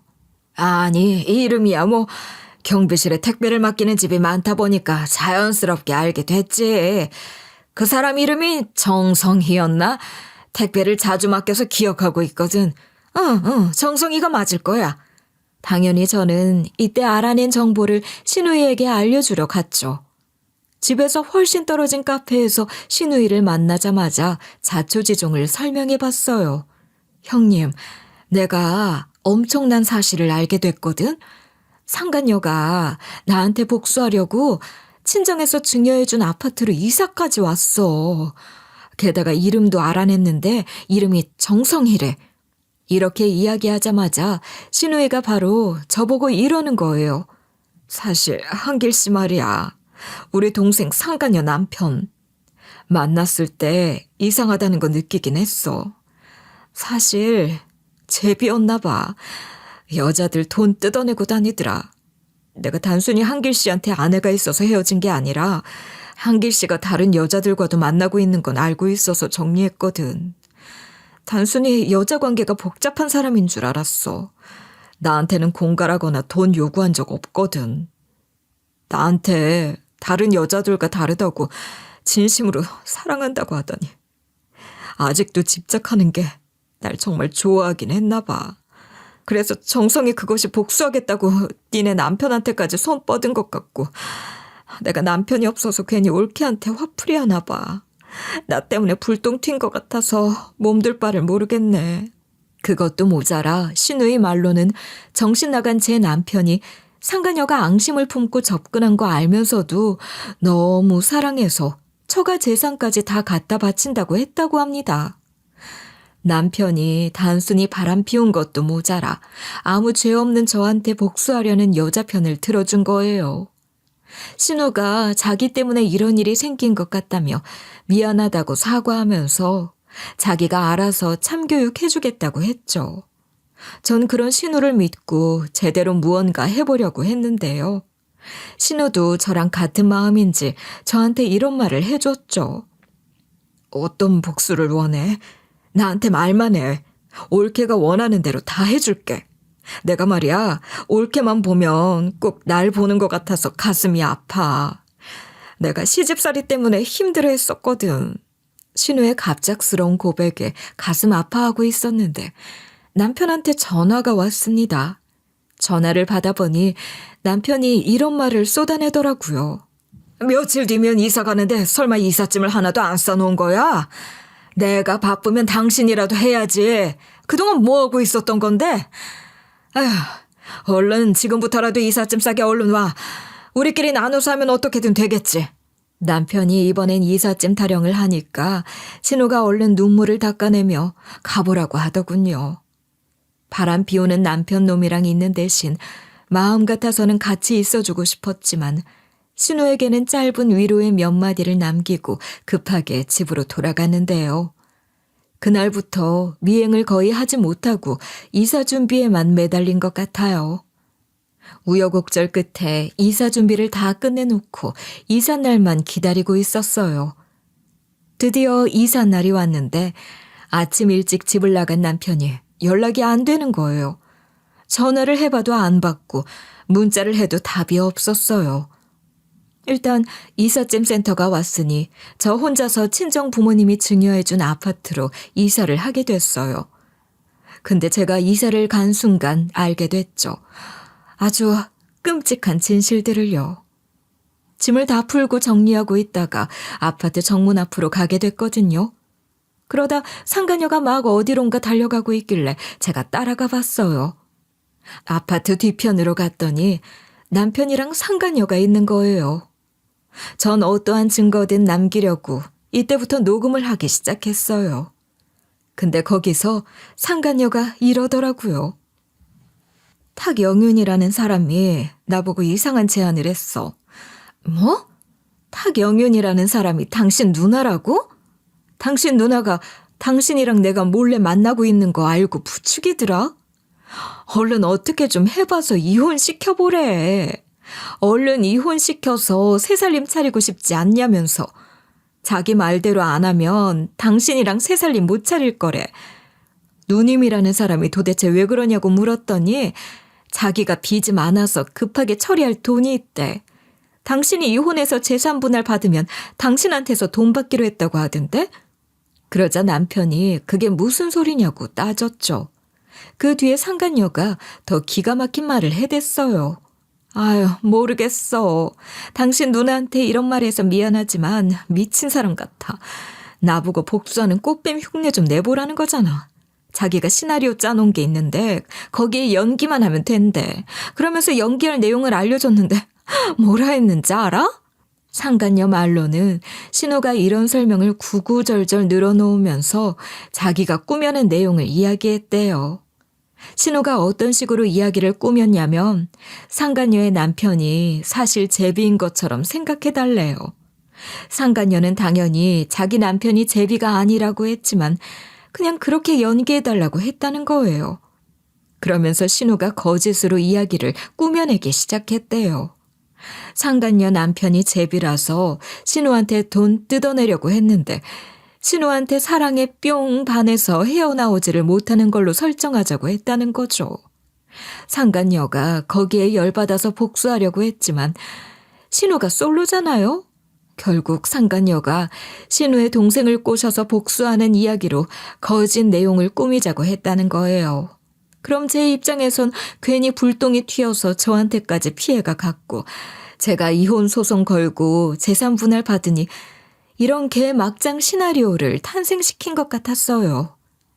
신우가 자기한테 떨어질 콩고물을 생각해 이야기를 지어냈다는 사실에 어이가 없었죠. 신우가 저한테 그동안 말했던 게 전부 다 개구라였다니. 순간 얼척 없어서 벙쪄 있는데 상간녀도 똑같은 반응이었어요. 상간녀가 허탈한 웃음을 지으면서 이러고 있더라고요. 당신 누나가 재산 분할 받으면 돈을 주겠다고 하는데 도대체 무슨 소리를 하는 건지. 울 남편 제비도 아니고 바람 피운 적 없는데 자꾸 그러잖아. 난 그냥 당신 좋아해서 남편 몰래 만나고 있는 건데. 그랬더니 남편 얼굴이 새하얘진 채로 이러는 거예요. 누가 그랬다고? 누나가 나한테도 그러더니 기어코 당신을 찾아갔나 보네. 안 그래도 그럴까 말까 고민 중이었거든. 우리 누나가 장모님이랑 장인어른이 남긴 유산 뜯어내려고 그랬던 것 같아. 이혼하면 재산 분할 받으니까 나한테 돈 달라고 하려고. 사실 당신이 너무 좋아서 농담 반 진담 반으로 안전하게 이혼하게 해주면 재산 분할 받은 거 좀 나눠준다고 했어. 진심으로 한 말이 아닌데 이렇게 앞뒤 안 보고 달려들 줄 몰랐어. 누나가 돈이 많이 급해 보이긴 하더라고. 계속 돈 이야기하고 돈 빌려달라고 하고. 한마디로 신혼년한테 완전히 속은 거죠. 전 신우랑 손을 잡기로 했는데 알고 보니 신우가 절 속인 거네요. 아니, 솔직히 말하면 전 이제 그 누구도 못 믿겠더라고요. 이런 묵사발 만들어버릴 것들. 신혼년도 빌어먹을 년이고 남편 새끼는 말해 뭐해요. 불륜까지 저질렀으니 더 쌍놈의 새끼죠. 사실 상간녀의 남편이 신우한테 작업하다가 사랑에 빠진 것도 거짓이었어요. 상간녀의 남편은 신우랑 만난 적도 없었대요. 상간녀는 그냥 제 남편하고 순수하게 바람만 피우고 있었던 거였어요. 신우는 이중 스파이로 저한테까지 구라를 치며 우리 부모님 재산을 탐내느라 이렇게 머리 아프고 복잡한 짓거리를 한 거였는데요. 저도 복잡해 죽겠고 누구 말이 맞는지 몰라 죽겠는데 여러분은 얼마나 복잡하시겠어요. 게다가 상간녀가 이런 말을 해대더라고요. 진짜로 그 사람이 당신 누나였던 거야? 난 정상인이 아닌 줄 알고 무시하고 왔거든. 그럼 당신 누나 말대로 해볼까?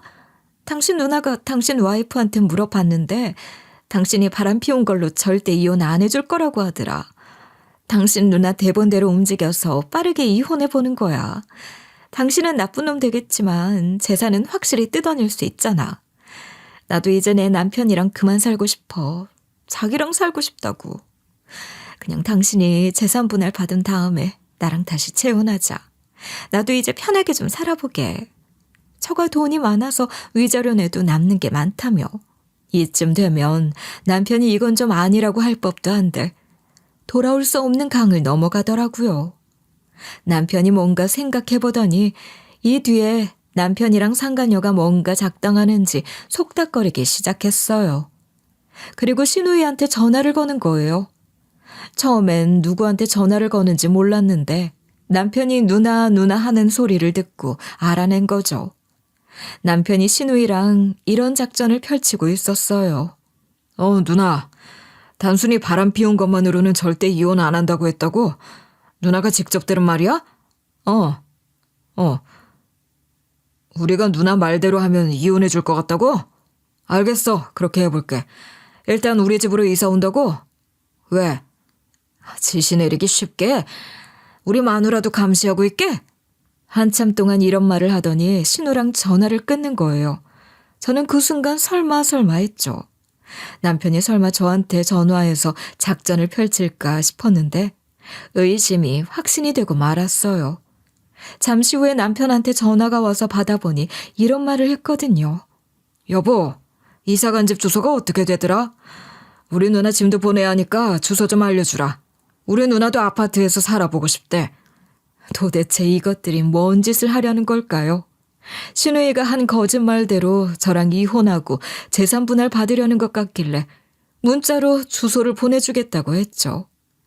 제가 이렇게 한 이유는 녹취록도 있겠다 생각해놓은 복수 방법이 있었기 때문인데요. 남편 상간녀 주소를 신우년에게 보내주고 1시간 뒤 온 시댁이 쑥대밭이 됐어요. 왜냐고요? 제가 신우한테만 보낸 게 아니라 온 시댁 식구들 다 보냈거든요. 주소만 보낸 게 아니라 집들이 열었으니 오라는 메시지도 보내버렸어요. 가장 먼저 시부모님께서 상간녀 집 앞으로 오셨는데요. 역시나 이번에도 시어머니께서 절 보자마자 이러시는 거예요. 며느리가 돼서 뭐 하는 짓이냐? 집들이 불러놓고 어딜 갔다가 이제 와? 가정주부가 집에만 있을 것이지 어딜 그렇게 싸돌아다녀? 이번엔 시아버지께서 역정을 내시면서 남편 잘 안 챙기면 이혼시킬 거라는 말을 쏘아붙이셨어요. 늘 시부모가 이런 식으로 뭐라 하면 제가 바락바락 대들었는데 처음으로 아무 말도 안 하고 있었어요. 그랬더니 시아버지께서 목소리가 점점 더 커지더니 이러시는 거예요. 멍하니 서서 뭐해? 집들이 초대했으면 문이나 열어라. 음식 준비는 돼 있겠지? 안 돼 있기만 해봐. 내가 이 세상 떠나면 내 재산은 네가 지내야 하는데 내가 제사밥 제대로 먹으려면 너 교육부터 다시 시켜야겠다. 이런 이상한 말까지 하고 있는데 시끄러웠는지 상간녀 집 문이 열리더라고요. 상간녀의 남편이 황당해하며 남의 집 문 앞에 서서 뭐하냐고 하길래 이 집 안주인 부르라고 했어요. 당연히 무슨 일이냐는 반응이 나왔고 전 정색하고 서서 안 부르면 고소하겠다고 윽박질렀죠. 상간녀가 제 남편도 같이 데리고 와야 되니까 상간녀 남편한테 이렇게 말해뒀어요. 네 마누라가 내 남편이랑 바람 피우고 있는데 지금 같이 있으니까 전화 한번 해봐. 결국 상간녀의 남편이 그게 다 뭔 소리냐고 깜짝 놀랐다가 상간녀한테 전화를 해서 이런 식으로 물어보더군요. 모르는 사람이 찾아왔는데 당신이 바람을 피우고 있대. 갑자기 찾아온 이 여자분 남편이랑 만나고 있다고 하더라. 지금 같이 있다는데 사실이야? 라고 하니까 상간녀가 몇 분 뒤에 제 남편이랑 같이 헐레벌떡 달려왔는데요. 남편은 상간녀랑 같이 와놓고 눈 하나 깜짝 안 하는 얼굴로 이러는 거예요. 여보, 왜 여기 있어? 이사 온 지 얼마 안 돼서 헷갈린 거야? 엄마랑 아빠는 또 왜 여기 있는 건데? 또 순진한 척 연기를 하고 있길래 제가 남편에게 삿대질을 하면서 소리쳤어요. 지긋지긋한 당신 부모님 앞에서 참교육해 주려고 불렀다. 당신 누나는 어디 갔어? 형님 어디 갔냐고. 내가 당신 상간녀랑 같이 혼쭐을 내줄 테니까 딱 기다려. 남편이 그게 무슨 소리냐고 윽박 지르고 있는데 신우이가 때마침 도착한 거예요. 그래서 제가 다 폭로해버렸죠. 왜 모르는 척해? 나 다 알았어. 당신이 이혼하면 재산 분할 받을 돈 당신 누나 주기로 했다며? 그래서 당신 누나가 작전을 짰더라고. 당신 누나 말로는 당신이 바람만 피운 게 아니라고 하더라. 상간녀랑 걔 남편 자체가 부부 사기단이라고 하던데? 상간녀 남편이 당신 누나한테 돈 뜯어내려고 작업 쳤는데 상간녀 남편이 오히려 당신 누나한테 반해서 못 태어나오고 있다고 하더라? 그래서 상간녀가 앙심을 품고 당신한테 작업치고 있는 거래. 근데 당신은 그건 눈치챘는데도 너무 사랑해서 처가 재산까지 다 갖다 바친다고 했대. 당신 누나가 짠 개막장 시나리오가 이렇다고 들었거든? 근데 뭐 다 거짓이었어. 당신이 바람 피우는 것 빼고는 이렇게 복잡하게 꼬아버리면 내가 이혼소송 걸 줄 알았나 봐. 하지만 어쩌지? 난 이렇게 당신 누나가 작전 짜고 당신이랑 상간녀가 연기하면서 내 재산 좀 뜯어먹으려고 한 거 다 녹음해놨는데 이대로 난 소송만 진행하면 돼. 이렇게 말하고 제가 녹음해 놓은 걸 들려줬어요. 녹음본에는 남편이랑 상간녀가 신우이 말대로 연기해서 제 재산 좀 뜯어내보자는 말이 담겨 있었죠. 그러자 신우이가 넙죽 엎드리며 설설 기기 시작했어요. 자기가 잘못했다며 돈에 눈이 멀어서 그랬다는 거예요. 남편도 그 옆에 넙죽 엎드려서는 신우의 말에 동조해서 미안하다며 고소하지 말아달라고 싹싹 빌었어요. 자기가 한 짓은 바람 피운 거랑 신우의 말에 흔들린 거밖에 없다며 용서해달라고 했는데요. 그래서 제가 봐줄 생각 없다고 남편을 밀어냈어요. 제가 변호사 만나러 갈 거라고 하면서 위자료가 어찌 될까 불륜으로 고소하겠다고 겁을 주니까 남편이 저를 붙잡았죠. 그리고 남편이 어떤 모습을 보여줬는지 아시나요? 그렇게 사랑한다고 속삭이던 상간녀 머리채 끌어당기더니 윽박지르는 거예요. 내가 너 때문에 법원 가게 생겼다. 빈털털이 되게 생겼다면서 눈깔이 획 돌아가더라고요. 그동안 남편의 온화함은 친정에서 나오는 돈 때문이었나 봐요. 남편의 숨겨진 민낯을 보고 아주 기겁을 했죠. 상간녀 무릎 꿇리게 하고 싹싹 빌게 하길래 이번엔 제가 늘 막말하던 시부모를 가리키면서 이랬어요. 아버님이랑 어머님은 이 사람들 무릎 좀 꿇려봐. 그랬더니 시부모의 팔을 바로 잡아당기고 무릎 꿇리더라고요. 시부모가 처음엔 뭐 하는 짓이냐, 도대체 뭐 하고 다녔던 거냐 역정을 냈는데 남편이 사과 안 하면 내 인생 쪽난다고 길길이 날뛰니까 시부모 두 분 다 당황하셨죠. 시부모도 이렇게 눈깔이 획 돌아간 남편을 처음 봤나 봐요. 결국 시부모도 무릎 꿇고 제게 그동안 못되게 군 걸 사과하셨는데요. 남편이 이쯤 하면 됐냐고 하길래 퍽이나 됐겠어요. 법정에서 봅시다. 하고 웃으면서 나오려고 했죠. 예상대로 남편이 어떻게 하면 용서해 줄 거냐고 하길래 제가 이랬어요. 둘 중에 하나 골라. 나한테 고소당할지 협의 이혼할지. 협의 이혼하면 당신이랑 재산 분할 안 해도 되잖아. 그러니까 남편이 협의 이혼하자는 거예요. 그 길로 바로 협의 이혼을 진행했어요. 솔직히 저한테 돈을 뜯어낸 것도 없고 심적인 부분 아니면 피해받은 게 없어서 사기죄로 고소할 수도 없을 뿐더러 부부 사이에서는 고소가 또 굉장히 까다롭다네요. 협의 이혼이 이전 남편에게 돈을 안 줄 수 있는 최선의 선택이라서 한 거였어요. 하지만 제가 이대로 복수를 끝냈겠어요? 자식들한테 이전 남편과 이전 시누이, 이전 시댁 식구들의 본 모습을 전부 다 까발려서 이전 남편이 아이의 자식들한테 손을 벌리지 못하게 했죠. 그랬더니 이전 남편이 저한테 연락을 다 하더라고요. 처음엔 저 보고 싶다고 하는데 뒤에는 흐느끼면서 자식들 보고 싶다고 우는 거예요. 제가 차가워진 거 보고 애들한테라도 기대려고 했는데 애들도 제 말 듣고 등 돌리니 얼마나 서럽겠어요. 실컷 울라고 박수 쳐줬죠. 그런데 이전 남편이 우리 집에서 나간 뒤로 고시원에서 살고 있다고 하더군요. 아, 나이 60에 잘 됐다. 왜냐고요? 시댁 정말 별 볼 일 없거든요. 우리 집 재산이 많아서 그나마 살만했지 제 돈도 없으니 어쩌겠어요. 이전 시부모가 못살게 굴었어도 그나마 이전 남편이 다정하고 착해서 이전 시누이가 제 편 들어주니 살았었죠. 이제 그것도 다 거짓이었으니 뭔 소용이겠어요. 바로 이렇게 인생의 쓴맛 보는 거죠. 뭐 뒤늦게 제 소중함을 알게 된 이전 시부모님이 이전 시누이를 거의 죽사발 냈다고 해요. 결국 이전 시누이는 병원으로 실려가게 됐지만 이전 시누이를 호적에서 파버리겠다는 말까지 나왔다고 합니다. 그렇게 귀하신 우리 아들 인생 망쳤다고. 지 딸한테 그랬다니 얼척 없더라고요.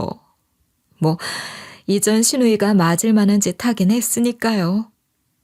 전 이전 남편에게서 근황 소식 쭉 전해 들으며 생각했어요.